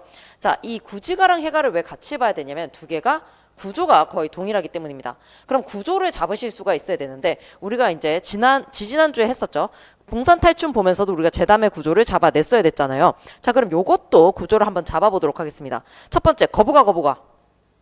이걸 뭐라고 하냐면 호명이라고 합니다. 호명. 이름을 부른다라고 해서 호명이라고 합니다. 그 다음 머리를 내어라. 명령인 거죠. 명령. 위협 아니에요. 위협은 마지막. 하지만 좋은 시도였다. 명령. 그 다음에 내어놓지 않으면 가정, 구워서 먹으리, 위협 이렇게 되는 겁니다. 자, 해가도 볼게요. 거부가 수로를 내놓아라. 얘는 지금 호명과 명령이 동시에 일어나고 있죠. 호명과 명령이. 왜냐면은 이 행을 보시면은 남의 안에 훔쳐간 죄 얼마나 크랴라고 해서 이러한 명령을 하는 이유, 구체적인 근거를 제시해주고 있기 때문에 약간의 변형이 있는 상황이에요. 그러면 선생님들이 지금 위협의 이유 또는 구체적인 근거가 드러나 있는 거죠. 구지가와 달리 해가에서는. 그러면은 구지가랑 해가를 묶어서 만약에 출제를 한다. 출제자가. 그럼 이 부분을 물어볼 수가 있게 되는 거예요. 바뀌었기 때문에. 네 만일 거역하고 내놓지 않는다면 가정이 되죠. 그물로 너를 잡아 구워 먹으리. 이제 위협 또는 협박이 일어납니다. 이게 인터넷으로 수강하시는 선생님이 이 부분이 어떤 시를 얘기를 하시면서 이게 위협인가요? 라고 얘기했다가 근데 다시 보니까 이게 약간 협박에 가까운 것 같다 이렇게 했는데 위협이나 협박이나 동일해요. 그런데 우리 시험 답안지에는 위협이 훨씬 더 적합한 단어긴 합니다. 약간 협박 이러면 약간 시정잡배가 하는 것처럼 느껴지고 위협 이러면 그래도 좀 문학 창작자가 할 것 같은 느낌이잖아요. 그래서 위협이라는 단어를 사용해 주시면 더 좋을 것 같습니다. 자, 그럼 우리 구조를 봤고요. 그 다음에 이제 구지가와 관련해서 추가로 출제가 가능한 것이 머리의 상징적 의미를 물어보게 됩니다. 근데 머리의 상징적 의미이기 때문에 선생님들 우리 비유와 상징했었을 때 비유는 1대 1의 관계였고 상징은 다대 1의 관계였죠. 그래서 여러 가지 의미가 있을 수 있다라고 생각을 하시고 그 머리의 의미를 선생님들께서 여러 가지로 잡아 보셔야 됩니다. 그 다음에 이 작품 같은 경우에 구지가는 주술요, 노동요, 그 다음에 영신군가라고 하는 유형에 들어가는데요. 영신군가는 그 지도자를 바라고 부르는 노래를 영신군가라고 이야기를 합니다. 지도자를 바라면서 이제 신한테 비는 노래예요. 그러면 이 각각을 어디에서 알 수 있느냐라고 하는 거를 배경소라에서 찾아내셔야 됩니다. 실제로 내신에서도 그렇게 출제를 해요. 예를 들어서 어떤 부분에 밑줄을 치고 기억이라고 표시를 한 다음에 이를 통해 알 수 있는 이 노래의 특징을 쓰라. 이렇게 되면 영신군가라고 써야 될 수도 있고 주술료라고 써야 될 수도 있는 거예요. 그래서 거기 보시면은 3월 개요일에 이제 한 거죠. 마을 사람들 수백 명이 이제 모인 거예요. 그 다음 어디를 보시면 되냐면은 마을 사람들이 함께 빌면서 노래를 부르며 춤을 추었다라고 되어 있죠. 그런데 그 위에 뭐라고 하냐면 구지봉에 흙을 파면서라고 나오죠. 구지봉에 흙을 파면서. 이게 뭐냐면 노동을 하면서 노래를 불러라. 이기 때문에 노동요였음을 알 수 있다라고 하는 부분이죠. 그 다음에 노래를 부르면은 너네가 무엇을 맞이할 수 있을 것이다. 대왕을 맞이할 수 있을 것이다 라고 되어 있죠. 요거를 통해서 알 수 있는 게 영신군가이자 뭐냐면은 주술성을 가지고 있다. 바라던 것이 이루어진다라는 거죠. 이게 훨씬 더 잘 드러나 있는 거는 해가에서 아래쪽에 무슨 얘기가 나오냐면 세 번째 줄에 옛말에 여러 사람의 입은 새도 녹인다 했으니 보이세요? 여러 사람이 계속해서 말하면 그게 사실이 된다라는 겁니다. 그러다 보니까 이게 주술성이 되는 거죠. 주술성. 그래서 선생님들이 이제 고전 시가를 보시면은 A 작품의 어떤 부분이 비작품으로 이제 이어지는 모습을 보이게 돼요. 비작품으로 이어지는 모습을 보이게 됩니다. 예를 들어서 선생님들 그 소대성전 같은 경우에도 보면은 이 홍길동전이랑 비슷한 부분이 나와요. 그럼 이제 여기에 남아 있는 게 얘가 지금 소대성전이 되고 얘가 지금 홍길동전이 되겠죠. 그럼 선생님들이 공부를 하실 때는 어떻게 해야 되냐면은 요 두 개가 닮았다더라 해서 끝나면 안 되고 어디가 어떻게 계승이 되었느냐 요거를 먼저 찾으신 다음에 하나 더 공부를 하셔야 되는 것은 뭐냐면 왜 그렇게 계승을 했느냐, 홍길동전이 왜 소대성전으로 이렇게 이어졌느냐. 재밌으니까. 어느 부분이 이어졌냐면은 이어진 부분 기억하셔야 되는데, 왜냐면 지난 시간에 우리가 지난달에 수업을 했었거든요. 이게 어느 부분이 이어졌냐면은 자객을 보내요.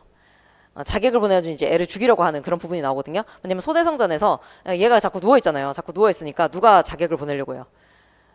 그 승상 부인이 도저히 얘를 놔두면은 내 딸이랑 결혼을 하게 생겼으니까 차라리 죽여버리면 결혼을 못하겠다 싶어가지고 이제 자객을 보내잖아요. 그 부분이 홍길동전에서 초선이 그 부인 첩실이 있죠. 첩실이 이제 자객을 보내서 홍길동을 죽이려고 하지 않습니까? 그게 이제 이어지게 되거든요. 요런 식으로 이제 연계가 되는 거예요. 그러면 어디가 어떻게 이어졌느냐라고 하는 거, 그다음 왜 이어졌느냐, 계승됐느냐, 이걸 이제 찾아야 되는 거예요. 그럼 지금 여기서 봤었을 때도 구지가에서 해가로 이어진 것은 구조가 이어진 거죠. 그리고 하나 더 보셔야 되는 것은 어디가 어떻게 달라졌는가라고 하는 것도 이제 보셔야 되는 거예요. 달라진 부분은 이유가 들어가게 되었다. 그럼 왜 계승이 되었느냐라고 하면은 이게 부르기에 쉬운 거였고 주술성이 있었기 때문에 유행하던 구조로 정착이 되었을 것이다. 구비문학이기 때문에 이러한 구조가 영향을 미쳐서 창작을 하게 만들었을 것이다. 이렇게 이제 보시면 되겠죠. 이런 식으로 공부를 해나가시면 되겠습니다. 되셨나요? 자, 다음 10페이지 황조가.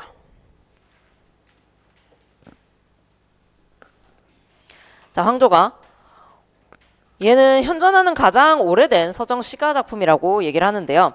한번 보겠습니다. 활활 나는 저 꾀꼬리 암수 정답게 논이는데 외로울사 이내 몸은 니와 함께 돌아갈고. 그래서 배경설화는 고구려 제2대 유리왕 3년 10월에 왕비 송씨가 죽자 왕은 다시 두 여자를 후실로 맞아들였는데 한 사람은 화희라는 골천 사람의 땅이고 그 화가 이제 벼화자죠. 그렇게 되어 있고 그 다음에 또 한 사람은 치희라는 한나라 사람의 땅이었다라고 되어 있는데 딸이었다라고 되어 있는데 치희의 치자가 꽝치자입니다. 그래서 지금 화희가 농경민족인 거고요. 그 다음 치희가 수련민족을 대표한다라고 이제 보는 거죠. 두 여자가 사랑 다툼으로 서로 화목하지 못하므로 그래도 뭐 유리왕이 좀 잘생겼나 봐요. 왕은 양곡에 동궁과 서궁을 짓고 따로 머물게 했다. 돈이 많았네요. 그 후 왕이 기산에 사냥을 가서 7일 동안 돌아오지 않은 사이에 두 여자가 다툼을 벌였다. 화이가 치희에게 너는 한나라 집안의 천한 계집으로 어찌 이리 무례한가 하면서 꾸짖으니 치희는 부끄럽고 분하여 집으로 돌아가 버렸다. 그러니까 둘이서 막 싸우다가 이게 뭐냐면은 권력 다툼을 한 거죠. 집단 사이에 서로 이제 권력 다툼을 하게 된 겁니다. 근데 누가 진 거예요? 이제 수련민족이 패하게 된 거죠. 결국에는 뭐로 바뀌어간다. 농경 문화로 바뀌어간다. 이렇게 볼 수가 있는 거다라고 이제 사회 문화적 배경을 보면은 알 수 있다라는 거죠. 왕은 이 사실을 듣고 말을 채찍질하여 쫓아갔으나 치희는 노하여 돌아오지 않았다. 왕이 일찍이 나무 그늘에서 쉬고 있는데 마침 나뭇가지에 꾀꼬리들이 모여 놀고 있는 것을 보고 느끼는 바가 있어 노래를 지어 불렀다. 그죠? 지금 솔로이신 분들이 천인공노할 시죠. 둘이 있어가지고 이제 한 명만 떠났을 뿐인데 그 한 명 안 돌아온다고 이런 노래를 막 지은 거예요. 보시면은 요 시에서는 이제 출제를 어디를 하느냐. 배경설화와 관련해서는 방금 말씀드린 사회문화적 배경을 반영해서 어떻게 해석을 할 것이냐 라고 하는 게 출제가 될 수 있고요. 그 다음 이제 출제가 될 수 있는 부분은 꾀꼬리입니다. 꾀꼬리. 자, 보시면 훨훨 나는 저 꾀꼬리 암수 서로 정다운데 외로울사 이내 몸은 이 되죠. 그럼 꾀꼬리가 나와 대조가 되고 있다. 나와 대조가 되고 있는 대상이기 때문에 객관적 상관물로서 외로운 나의 심화를 심회를 심정을 정서를 심화시킨다라고 이제 볼 수가 있겠죠. 그다음에 외로울사 이내 몸은에 정서가 직접적으로 드러나 있다라고 하는 부분도 조금 작은 부분이지만 찾아갈 수 있고요. 마지막에 서리법 나와 있는 부분. 그다음 사실은 요 모든 것들 중에서 꾀꼬리 다음으로 출제확률이 높은 것은 저는 어디로 보냐면은 성경 후정에 구조가 있다라고 하는 부분이 오히려 출제확률이 있지 않은가. 왜냐면은 시상 전개 방법은 선생님들께서 잘 파악하기가 어려워요.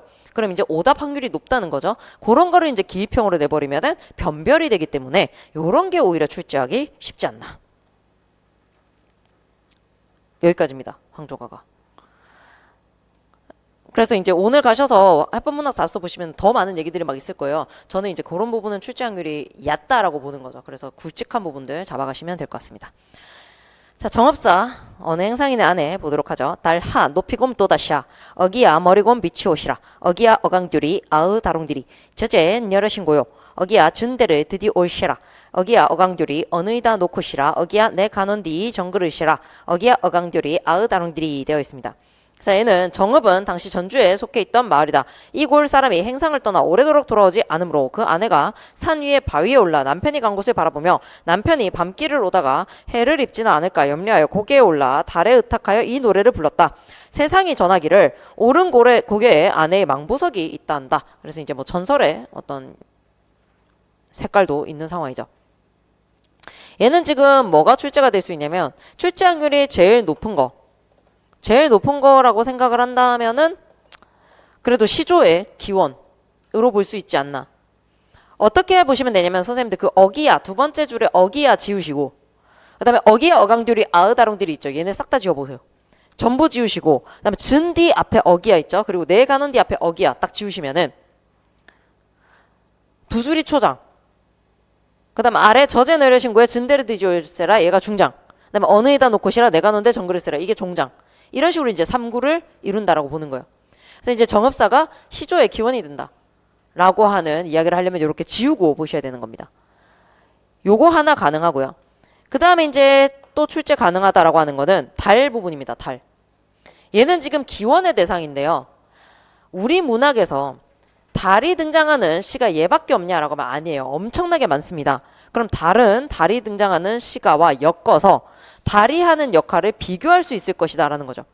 대표적인 게 뭐냐면 원앙생가 같은 경우에는 달이 기원의 대상이긴 하지만 직접적인 기원의 대상은 아니에요. 얘는 나의 기원을 전달해주는 매개체의 역할을 하게 되거든요.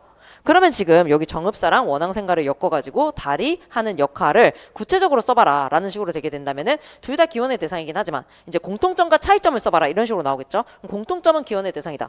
근데 차이점은 정읍사에서는 직접적인 기원의 대상이 되지만 원앙생가에서는 직접적인 개연의 대상은 무량수불이었죠. 그 무량수불에게 내가 전해달라라고 하는 매개체의 역할을 하는 존재이다. 이렇게 이제 설명이 돼야 되는 거예요. 그래서 달이 등장하는 다른 작품들과 엮어서 선생님들이 한번 변형 출제를 해보시는 게 필요하지 않나. 그 다음에 이제 보시면은 진대. 이게 이제 위험한 곳이죠. 위험한 곳을 나타내는 단어를 찾아 써라. 이러면 얘를 찾아 써야 되는 상황이고. 그 다음에 저제라고 하는 거 보이세요? 저제. 그게 시적 대상, 남편의 신분을 유추할 수 있다. 이렇게 보는 거예요. 그 다음에 하나는 선생님들께서 이제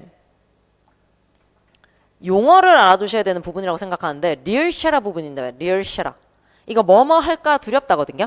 그래서 이제 저는 애들한테 이제 지도할 때 이거 리얼샤라 가지고 한 10문장 만들어 봐라. 그래서 살이 찔시라, 지각할시라, 그다음 뭐 이제 그 다음에 꼴찌할시라. 뭐 이런 식으로 이제 10문장을 만들어 보면 애들이 외워요. 아, 뭐뭐 리을시라는 그런 뜻이구나. 뭐뭐 할까 두렵다. 이런 뜻이구나. 그럼 이거를 왜 아셔야 되냐면은 뭐뭐 할까 두렵다가 중요한 게 아니라 이게 의구형 어미라고 부릅니다. 의구형 의미. 의심하고 걱정하는 태도를 드러내는 어미라는 거예요. 그래서 선생님들께서 이제 답안을 쓰실 때 걱정하고 불안하는 정서가 드러난다 이렇게 풀어 쓰셔도 되지만 의구형 의미를 알고 있으면 어미를 알고 있으면은 뭐 요거를 그대로 쓰실 수 있지 않을까 싶어서 요거 알아두시면 됩니다. 그다음에 아주 사소한 것이지만 그 아래에 내가 세 가지로 해석이 될 수가 있어요. 내 가는데 정그릇이라. 그래서 첫 번째는 남편으로 해석을 할 수 있고 두 번째는 시적 화자로 해석을 할 수 있고 세 번째는 남편과 나 둘 다. 그러니까 네가 잘못되면 우리 둘 다 쪽박 찬다 이런 얘기일 수 있고 너 잘못될까봐 걱정된다 이럴 수도 있고 혹은 그 진대를 뭐로 해석을 해서 다른 여인으로 해석을 해서 네가 다른 여자 만날까봐 내가 다른 여자를 만나면 내 인생이 지금 저물게 돼버리는 거죠. 그래서 이제 내가 두렵다 이렇게 이제 될 수가 있다. 요 정도 보시면 됩니다.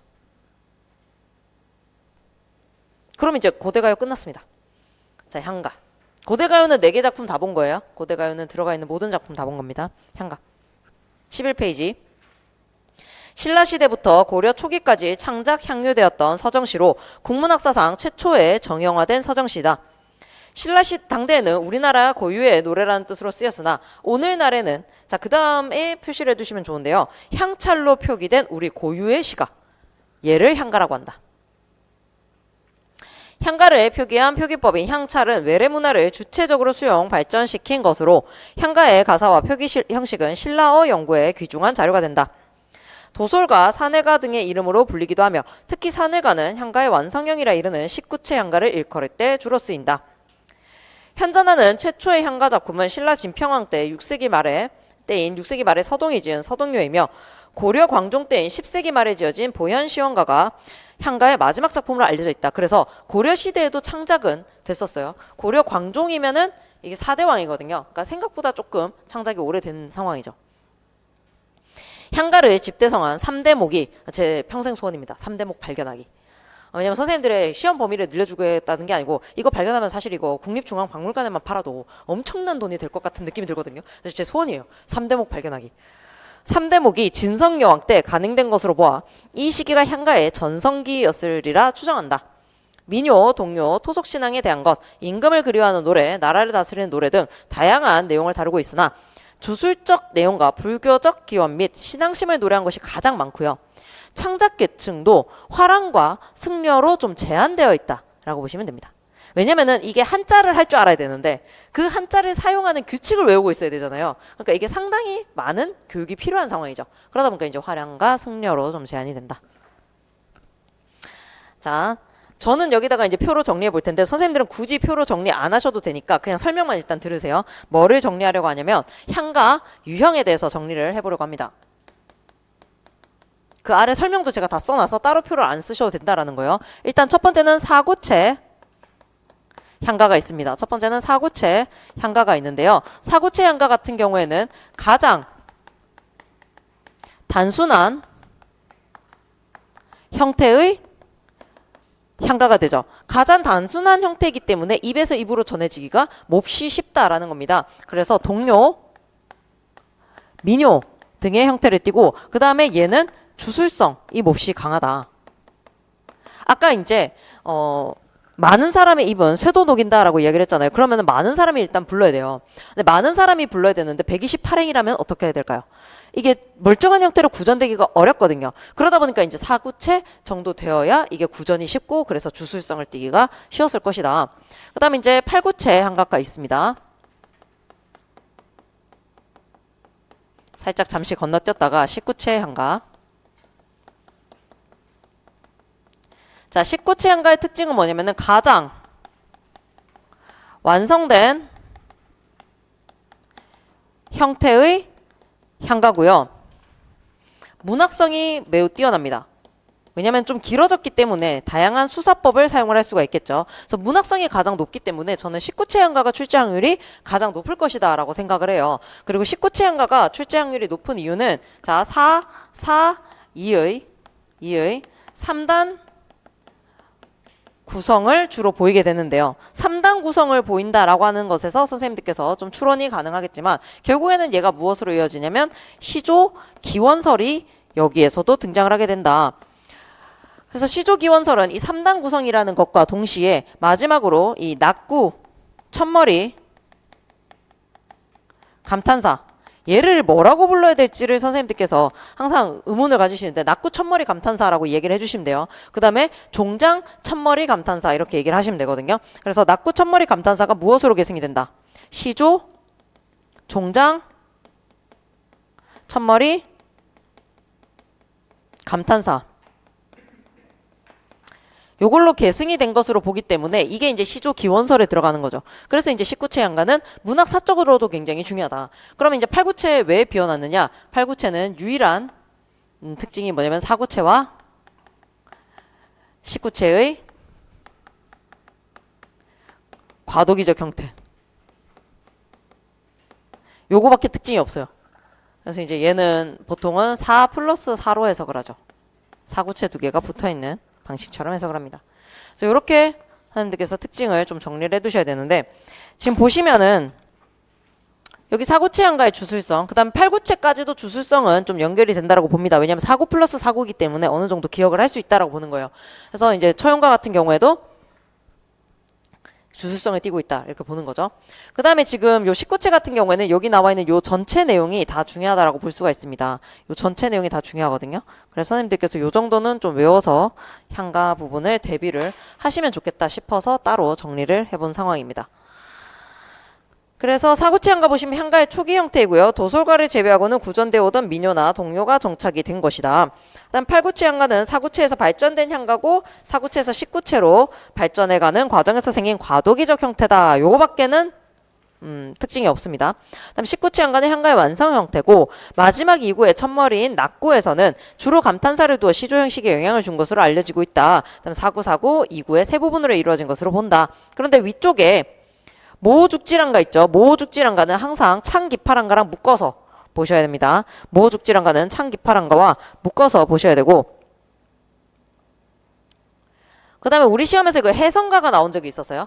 19채 향가의 해성가 봐두셔야 될 것 같고 그 다음에 원앙생가 같은 경우는 아까 말했던 것처럼 이게 메시지의 전달 과정이 상당히 좀 독특한 시이기 때문에 그런 부분에 초점을 맞춰서 출제가 될 수 있습니다.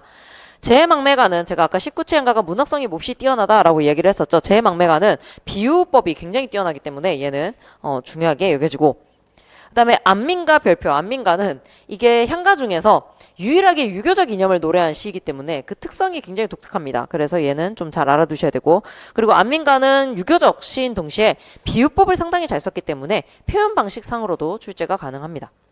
도천수 대비가는 우리 출제됐었죠. 그래서 그놈의 천개의 손인지 천개의 눈인지 자꾸 얘기하셨는데 당시에 이제 둘 다 가능하다라는 얘기가 있었는데 천개의 손 쪽이 조금 더 천개의 손이 아니라 천개의 눈 쪽이 조금 더 비중이 컸었어요. 그때 답으로 썼다고 하시는 분들이 우적가 같은 거는 이제 출제될 확률이 없다고 봐야 되겠죠.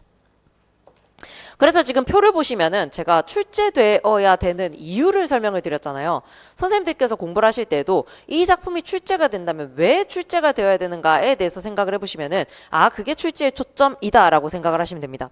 선생님들이 이거 출제 들어가시는 분들이 들어가서 뭐 하고 계시냐면은 이 작품이 과연 우리가 출제를 해야 되는 이유가 있는가라고 하는 걸 계속 얘기를 해요. 그러면서 심지어 예전에는 어떤 얘기까지 있었냐면 학력평가 같은 경우에 1페이지에 뭐가 출제가 되냐면 화법과 작문이 출제가 되고 특히 화법 지문이 출제가 되거든요.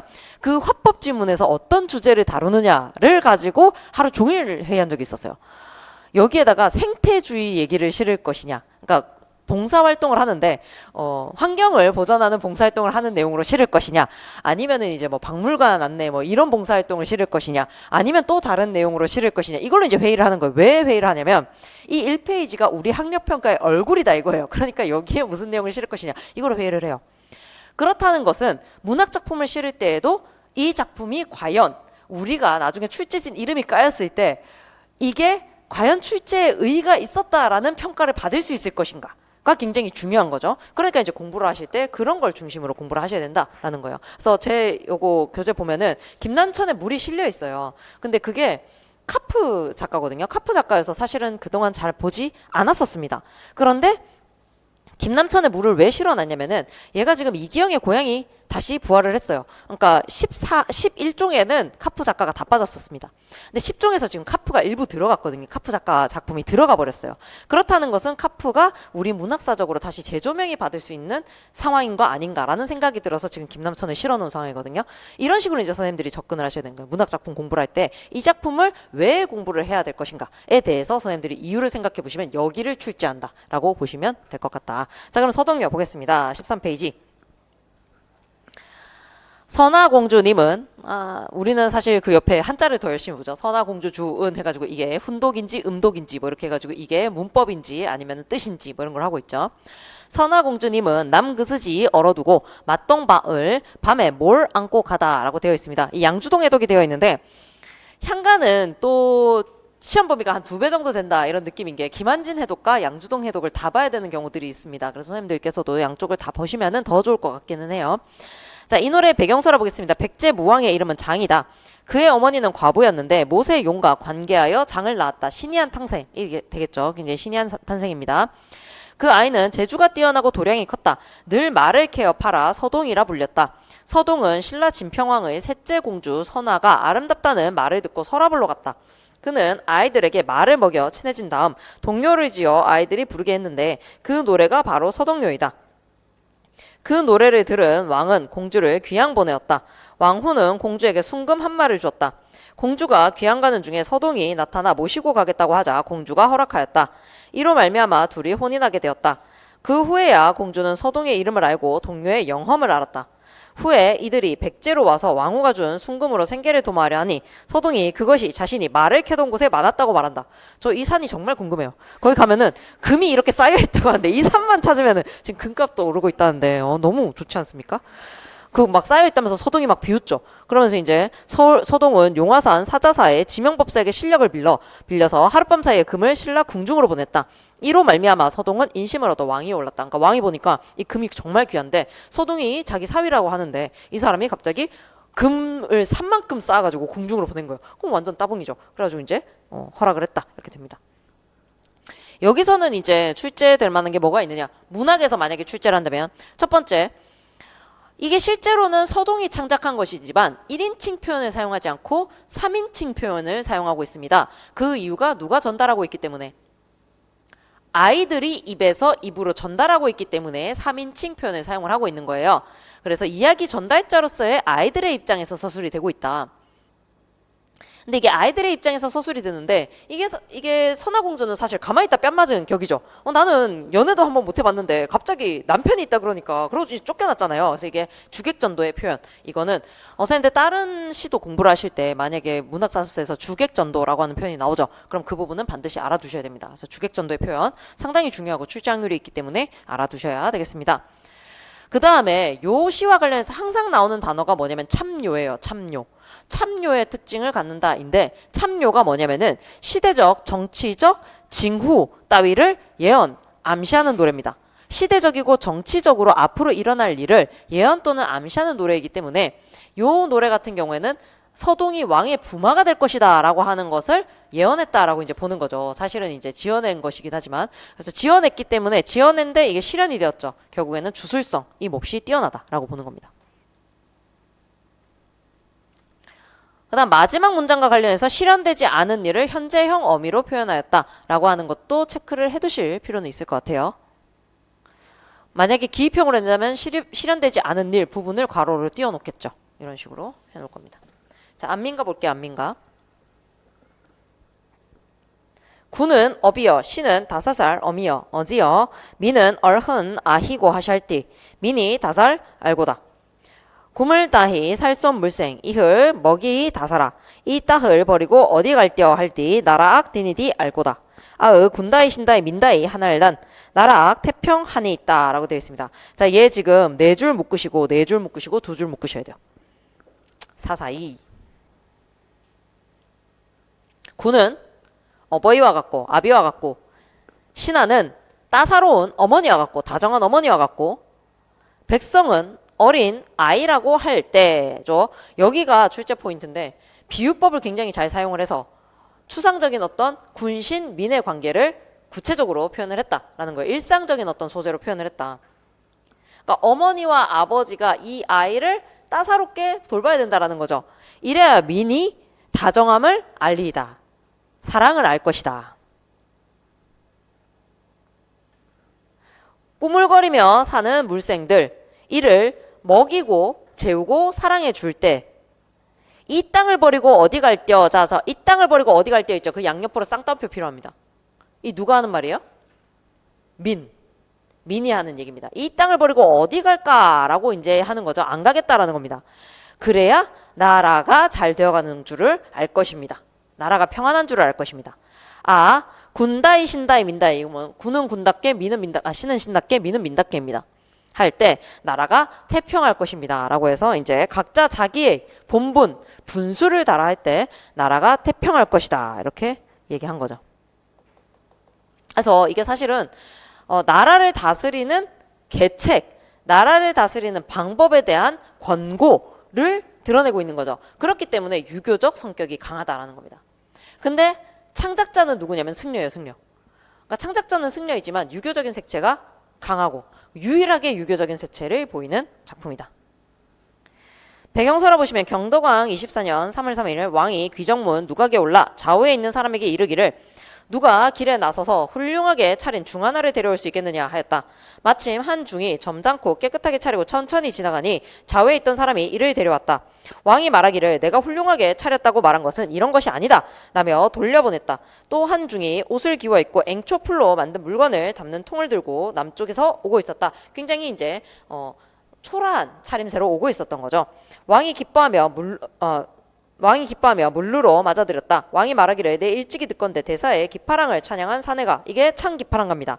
는 그 뜻이 매우 높다고 하는데 과연 그런가 하니 네 그렇습니다 하였다. 왕이 또 말하기를 그러면 나를 위해 백성을 편안히 살도록 다스리는 노래를 지으라 하였다. 충담이 당장 노래를 지어 바치니 왕이 칭찬하고 왕사에 봉하였으나 충담은 굳이 사양에서 받지 않았다. 이렇게 되어 있습니다.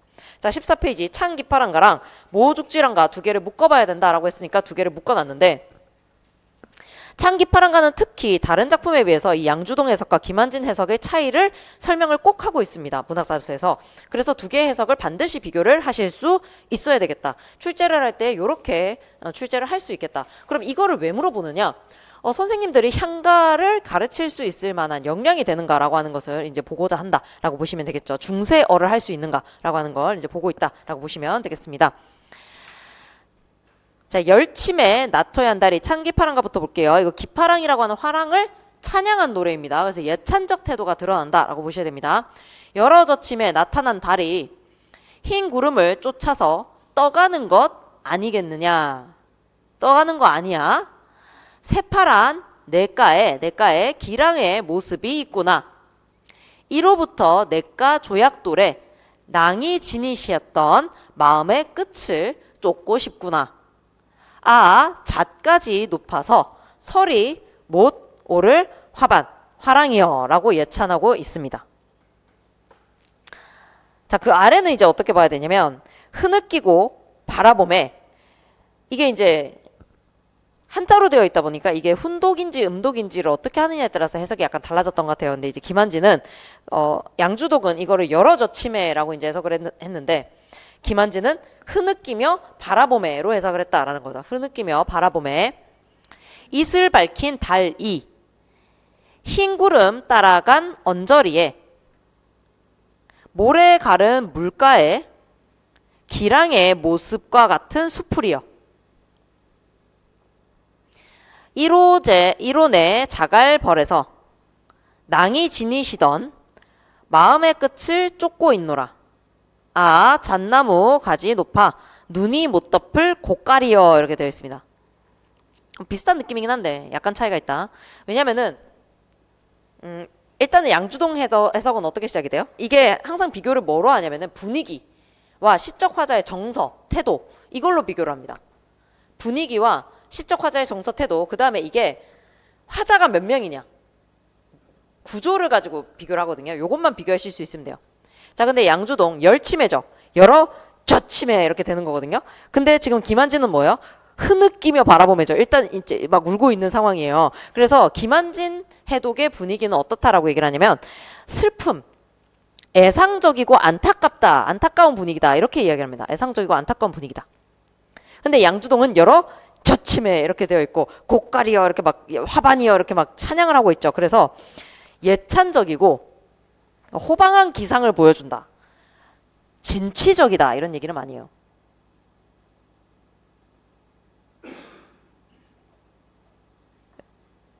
미래지향적이다. 이런 얘기도 하긴 합니다. 그리고 구조상으로는 선생님들께서 이거를 못 찾으실 것 같긴 한데 저도 이제 잘 못 찾아서 항상 외우고 있는 부분인데 양주동 해독은 달과 화자의 문답으로 봅니다. 그래서 어떻게 보셔야 되냐면 여러 젖히며 나타난 달이 달아 이렇게 달한테 얘기를 하는 거죠. 달아 흰 구름 쫓아서 떠가는 거 아니니? 라고 이제 물어본 거예요. 여기까지가 이제 누구의 대사냐면 화자의 대사. 근데 이제 달이 대답을 합니다. 새파란 냇가에 기랑의 모습이 있어요.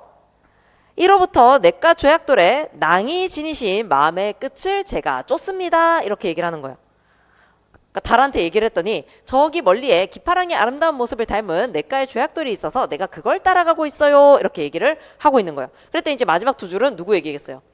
다시 이제 시적 화자가 잣까지 높아서 설이 모를 화반이로구나, 화랑이로구나 라고 하면서 그러니까 저 달도 따라가고 싶은 거지 이러면서 이제 미래지향적으로 생각을 하고 있다 이렇게 봅니다. 그래서 3단 구조로 봐요. 3, 5, 2로 봅니다. 근데 김한진 해독은 뭐냐면은 처음부터 끝까지 시적 화자가 흐느끼며 바라보고 있는 상황이다. 그래서 얘는 화자의 독백으로 봅니다. 그래서 차이가 좀 크죠. 그래서 좀 상당히 커가지고 이거를 문학자습서에서 두 개를 비교하는 방식으로 싣고 있다라고 보시면 될 것 같습니다. 자, 모죽지랑가 볼게요. 창 기파랑가는 기파랑을 찬양을 하는데 이게 죽지랑가, 모죽지랑가는 죽지랑을 사모하는 노래 또는 뭐 연모하는 노래다 이렇게 봅니다. 자, 간봄 그리워함에 모든 것이 울어서 씨름하는구나. 아름다운 나타내신 모습이 주름살을 지니고 있구나. 눈 돌릴 사이에 만나 뵙기를 기원하노라. 낭이여 그리워할 마음이 가는 길에 다북수 구멍에 잘밤 있으리 이렇게 얘기합니다. 다북수 구멍에 잘밤 있으리. 자, 그럼 이걸 해석을 해보면은 봄이 이미 지나갔어요. 가버린 봄을 그리워하는데 그럼 이때 간봄은 뭐냐면은 죽지랑과 함께 좋았던 시절입니다. 죽지랑과 함께 좋았던 시절을 그리워하며 모든 것이 울어서 씨름하고 있구나. 그러니까 나의 마음을 닮은 듯이 모든 것이 씨름을 하고 있는 거예요. 그러니까 슬퍼하는 거죠. 아름다움을 나타내신 모습이, 그러니까 화랑이 원래 이제 아름다운 낭도들이잖아요. 그래서 이제 외모가 기준의 1순위였대요. 그 아름다움에 무엇을 지니게 되었다. 주름살을 지니게 되셨구나. 이게 뭐냐면은 이제 외모가, 미모가 좀 저물었구나. 이런 얘기가 되겠죠. 그래서 이 얘기를 이 드고가 죽지랑이 살아있을 때 썼다라고 하는 설도 있고요. 죽었을 때 썼다라고 하는 설도 있어요. 그래서 살아있을 때 썼다라고 한다면 죽지랑이 노쇠하였음을 슬퍼한다라고 할 수 있고, 죽지랑이 죽었다라고 한다면은 이제 이승에 없는 죽지랑의 모습을 그리워한다 이렇게 해석을 한다라고 하죠. 자, 눈 돌릴 사이에 이거 잠깐 사이에로 보통 해석을 합니다. 눈 돌릴 정도로 잠깐 사이에 만나 뵙기를 기도하노라. 그러니까 재회의 다짐을 하고 있다. 이 시에서 재회의 다짐 나오면 다 체크해 놓으세요. 출제되는 부분 재회의 다짐. 이 태도 부분이거든요. 태도. 낭이여 그리워할 마음이 가는 길에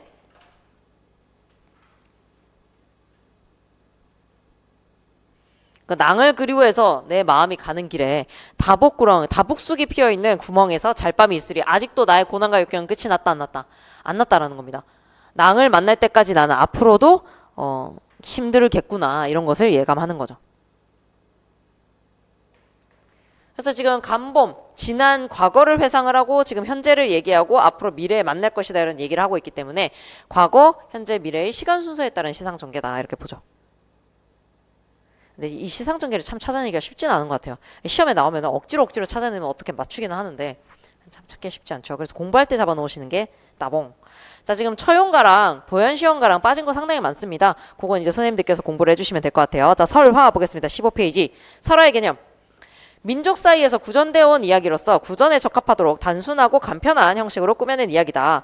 설화는 신화와 전설과 민담으로 나누는데 그 구분은 여기에 지금 도표로 도식으로 만들어 놨어요. 설화의 특징, 입에서 입으로 전해 내려오는 구비문학이며 한 민족의 생활감정과 풍습을 드러낸다. 정기적이고 우화적인 요소를 지니고 있으며 이야기의 성격은 상상적, 공상적, 서사적인 특징을 띈다. 그래서 이 구비문학의 특징이기 때문에 선생님들 문학사업서에 실려있는 애들은 구비문학의 특성이 다 사라진 채로 그냥 실려있어요. 그런데 가끔 가다가 이 뭐 용소와 며느리바위 이런 식으로 구비문학의 특징이 드러나 있는 채로 실려있는 경우가 있습니다. 그 경우에는 그래서 말이지, 그래서 내가, 그래서 그 다음을 말해야 되는데 이런 식으로 약간 간투사들이 자꾸 들어가요. 그런 것들도 선생님들 참고로 봐주시면 되겠습니다. 16페이지 화환계 보도록 할게요. 작년에 출제가 되었기 때문에 선생님들 다 건너뛰고 어디만 일단 잘 보셔야 되냐면은 맨 마지막에 장부의 말하기 볼게요. 제가 온 것은으로 시작하는 부분인데 얘의 구조를 또 구분을 하실 수가 있어야 됩니다. 백두홍의 말하기 방식을 출제를 하거든요. 그래서 백동의 말하기 방식을 체크를 해야 되고, 말하기 방식은 제가 1, 2월 달에 수업을 할 때 설득을 할 경우에는 어떤 말하기 방식으로 이야기를 하고 있는지를 반드시 분석을 해야 된다라고 말씀을 드렸어요. 그럼 한번 구조를 뜯어볼게요. 제가 온 것은 임금님의 총명이 모든 사리를 잘 판단하고 들었기 때문입니다. 뭐예요? 이 칭찬의 경륜을 지켜가지고 임금에 대한 평판을 제시를 해주고 있죠. 임금에 대한 평판을 제시를 해주고 있고, 그러나 지금 배우니 그렇지 않으십니다. 뭐예요? 자신의 판단을 제시해주고 있죠. 자신의 판단을 제시해주고 있습니다. 약간 억양법 같은 느낌도 드는데 축혀 세웠다가 확 떨어뜨리는 느낌이 들죠. 무릇 임금된 자로서 간사하고 아첨하는 자를 가까이 하지 않고 정직한 자를 멀리하지 않는 이는 드뭅니다. 그래서 맹자는 불우한 가운데 일생을 마쳤고, 자, 맹자 동그라미, 풍당은 난관으로 파묻혀 머리가 백발이 되었습니다. 자, 거기 풍당되어 있는데 맹자와 풍당은 과거의 사례가 되겠죠. 과거 사례를 인용하고 있습니다. 예로부터 이러하오니 저인들 어찌하겠습니까? 라고 해서 서리적 마무리를 함으로써 상대에게 선택권을 제공하고 있는 거죠. 상대에게 선택권을 제공하고 있다. 그래서 사례 제시를 하여 논지를 강화하고 있다. 요 정도는 설명하실 수 있어야 됩니다. 그래서 다른 작품이라 하더라도 누군가 이런 말하기를 하고 있다. 그러면은 어떤 방법을 사용을 해서 설득을 하고 있지? 라고 하는 것은 분석하실 수 있어야 될 것 같아요. 자, 17페이지 보겠습니다. 사복불언입니다. 지금 사복불언이랑 조신의 꿈만 가지고 왔어요. 추가로 나올 만한 것은 지금 김연가모나 아니면은 선생님들 그 수삽성남이라고 있어요. 뭐 이런 작품들이 있거든요. EBS에서도 상당히 설화들 가끔 이상한 거 막 실어놔요. 그래서 그런 것들 선생님들 한번 쓱 보시면서 굉장히 단순한 이야기이긴 하지만 그 안에서도 출제 요소가 있다라고 생각을 하시고 보셔야 되겠습니다.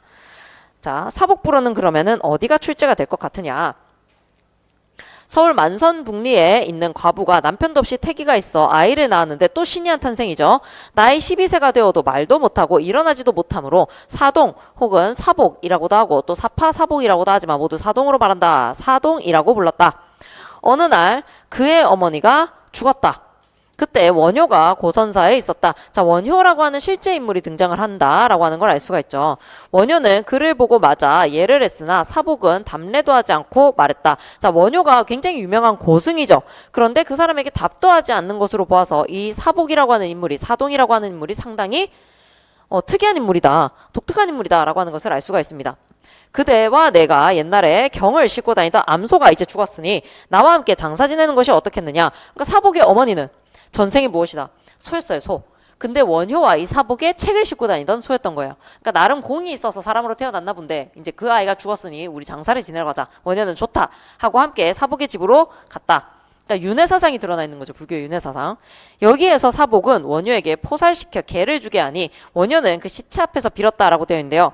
선생님들 그 개도 나와 있고 그 아래쪽에 시가 두 편 실려 있죠. 이 시 두 편이 사실은 출제 포인트 라고 보시면 될 것 같습니다. 이것이 하는 역할에 대해서 알아야 되고요. 이것의 의미도 분석할 수가 있어야 되는 거예요. 무엇을 이야기하고 있는가. 계속 읽어볼게요. 세상에 나지 말 것이니 그 죽는 것이 괴로우니라. 죽지 말 것이니 세상에 나는 것이 괴로우니라. 사복이 사가 너무 번거롭다고 하여 원효는 고쳐서 말했다.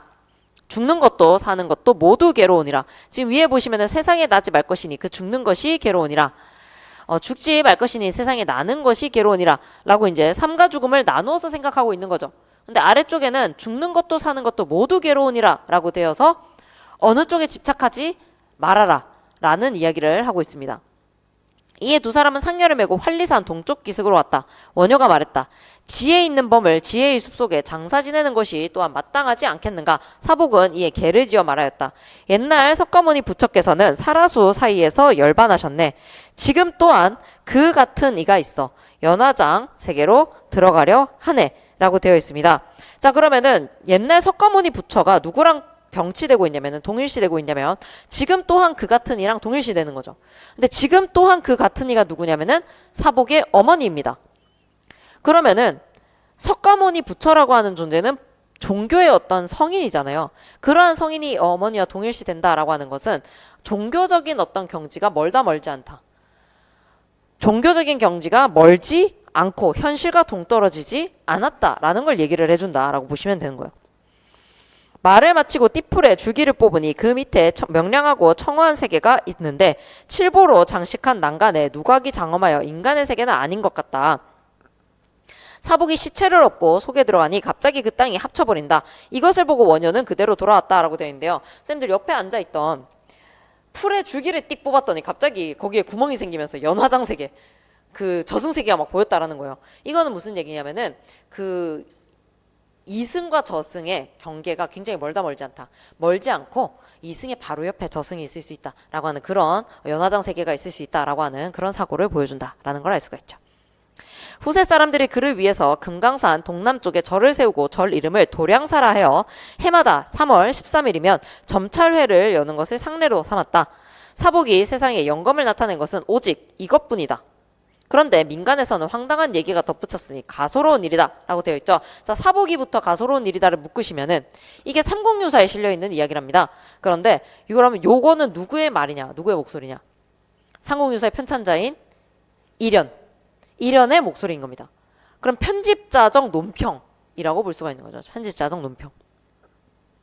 그래서 사복을 지나치게 숭배하는 것이 옳지 않다라고 하는 것을 나타내주는 부분입니다. 찬에 말한다. 내가 찬을 한번 해보겠다. 잠자코 자는 용이 어찌 등하나리. 세상 떠나면서 읊은 한 곡조 간단도 하여라. 고통스러운 생사가 본래 고통이 아니오니. 자, 생사를 고통이라고 생각하지만 본래 뭐가 아니다. 고통이 아니다. 연화장세계는 넓기도 하여라 라고 되어 있죠. 요거 해석이 진짜 어려운데 무슨 얘기냐면은 고통스러운 생사가 고통이 아니다 라는 인식의 전환이 있어야 된다라는 얘기고, 연화장 세계가 진짜 넓다라고 하는 것은 네가 사는 그곳이 연화장일 수가 있다라는 얘기입니다. 그래서 현실을 가치 있게 살아가야 연화장이 진정 의미가 있다라는 내용으로 해석이 돼야 된대요. 그럼 여기서 제가 아까 출제 포인트가 될 수 있다라고 했던 그 노래의 역할에 대해서 고민을 해보자면은 어떤 종교적 진리를 어떻게 전달하고 있다? 쉽게. 사실 더 어려워요. 우리가 보기엔 더 어렵긴 한데 문학자료에서 쉽게 전달하고 있다고 하니까 종교적인 진리를 집약적으로 대중에게 제시하고 있다. 종교적인 진리를 집약적으로 대중에게 제시하고 있다. 자, 18페이지 조신몽까지만 보고 잠깐 쉴게요. 조신몽. 얘는 꼭 봐야 되니까. 반드시 봐야 되니까. 얘는 왜 꼭 봐야 될까요? 이 몽자류랑 몽유록계 소설의 근원이 되는 설화입니다. 그래서 이 몽유 구조의 기원이다 라고 봐야 되기 때문에 꼭 보셔야 됩니다. 조신몽 또는 조신의 꿈이라고 하는 작품 제목도 아셔야 돼요. 이거를 당연히 알 거라고 생각을 하는데 가끔 이제 퀴즈를 내보면 조신이라고 하는 이 이름이 생각이 안 나가지고 조로 시작하는 굉장히 다양한 승려의 이름이 등장을 하게 됩니다. 선생님들 꼭 조신으로 외우고 있으셔야 돼요. 옛날 신라가 서울이었을 때 세교사, 지금의 헌교사의 장원이 명주 난리군에 있었는데 본사에서 중조신을 보내어 장원을 맡아 관리하게 하였다. 조신이 장원에 와서 태수 김혼의 딸을 좋아하고 아주 반했다. 이에 여러 번 낙산사 관음보살 앞에 가서 남몰래 그 여인과 살게 해달라고 빌었다. 아니, 얘가 지금 스님인데 갑자기 세속적인 것을 막 부처님한테 가서 빌고 있죠. 우리 이렇게 비는 애들 다 알고 있죠. 그 만복사조 포기에 나오는 애도 막 가가지고 아내를 달라 이러면서 막 빌었던 기록이 있죠. 이로부터 몇 해 동안 그 여인에게는 이미 배필이 생겼다. 그는 또 불당에 가서 관음보살이 자기의 소원을 들어주지 않는다고 원망하며 날이 저물도록 슬피 울다가 생각하는 마음에 지쳐서 잠시 잠이 들었다. 꿈속에, 자, 잠이 들었다 표시하시고 꿈속에 표시하시면 여기가 임몽인 거예요. 임몽. 갑자기 김씨 낭자가 기쁜 낯빛이라고 문으로 들어와 활짝 웃으면서 저는 일찍부터 스님을 잠깐 뵙고 알게 되어 마음속으로 사랑해서 잠시도 잊지 못했으나 부모의 명령에 못 이겨 억지로 딴 사람에게로 시집갔었습니다. 지금 내외가 되기를 원해서 온 것입니다. 이에 주씨는 매우 기뻐하며 그녀와 함께 고향으로 돌아왔다. 그녀와 40여 년간 같이 살면서 자녀 5을 두었다. 집은 다만 4벽뿐이고 좋지 못한 음식마저도 계속해 나갈 수가 없었고 마침내 꼴이 말이 아니어서 식구들을 이끌고 사방으로 다니면서 얻어먹고 지냈다. 이렇게 10년 동안 이제 50년, 그죠? 50년 살았네요. 초야로 두루 다니니 옷은 여러 조각으로 찢어져 몸도 가릴 수가 없었다. 마침 명주 해연령을 지날 때 15세 되는 큰아이가 갑자기 굶어 죽어 통곡하면서 길가에 묻었다.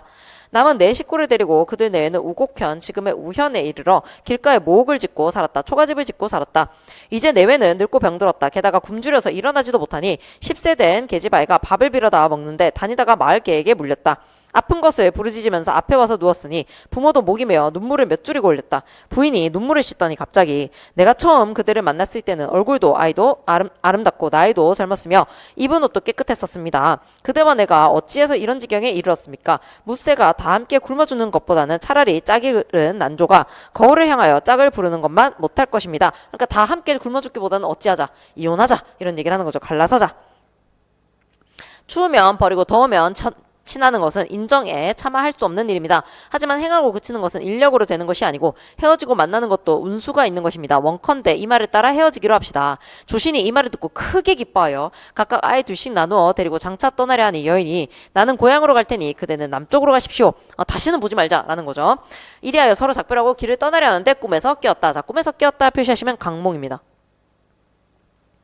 타다 남은 등잔불은 깜빡거리고 밤도 이제 새려고 한다. 아침이 되었다. 수염과 머리털은 모두 휘어졌고 망연히 세상 일에 뜻이 없다.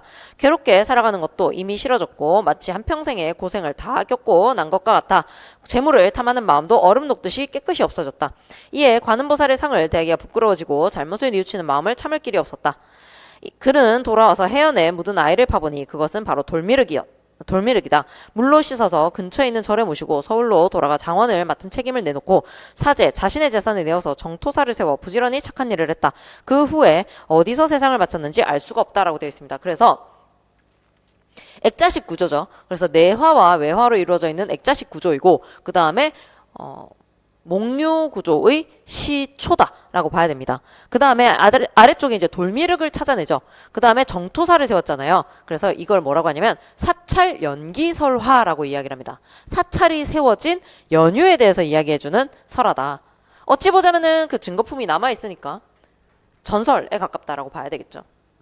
그래서 조신몽은 이후에 나오는 다른 작품들에 영향을 미치고 있기 때문에 한번 살펴봤다라고 생각을 하시면 됩니다. 자, 벌써 상고시대가 끝이 났어요. 그래서 저희 잠깐 쉬다가 이제 40분부터 고려시대로 들어가 보도록 하겠습니다.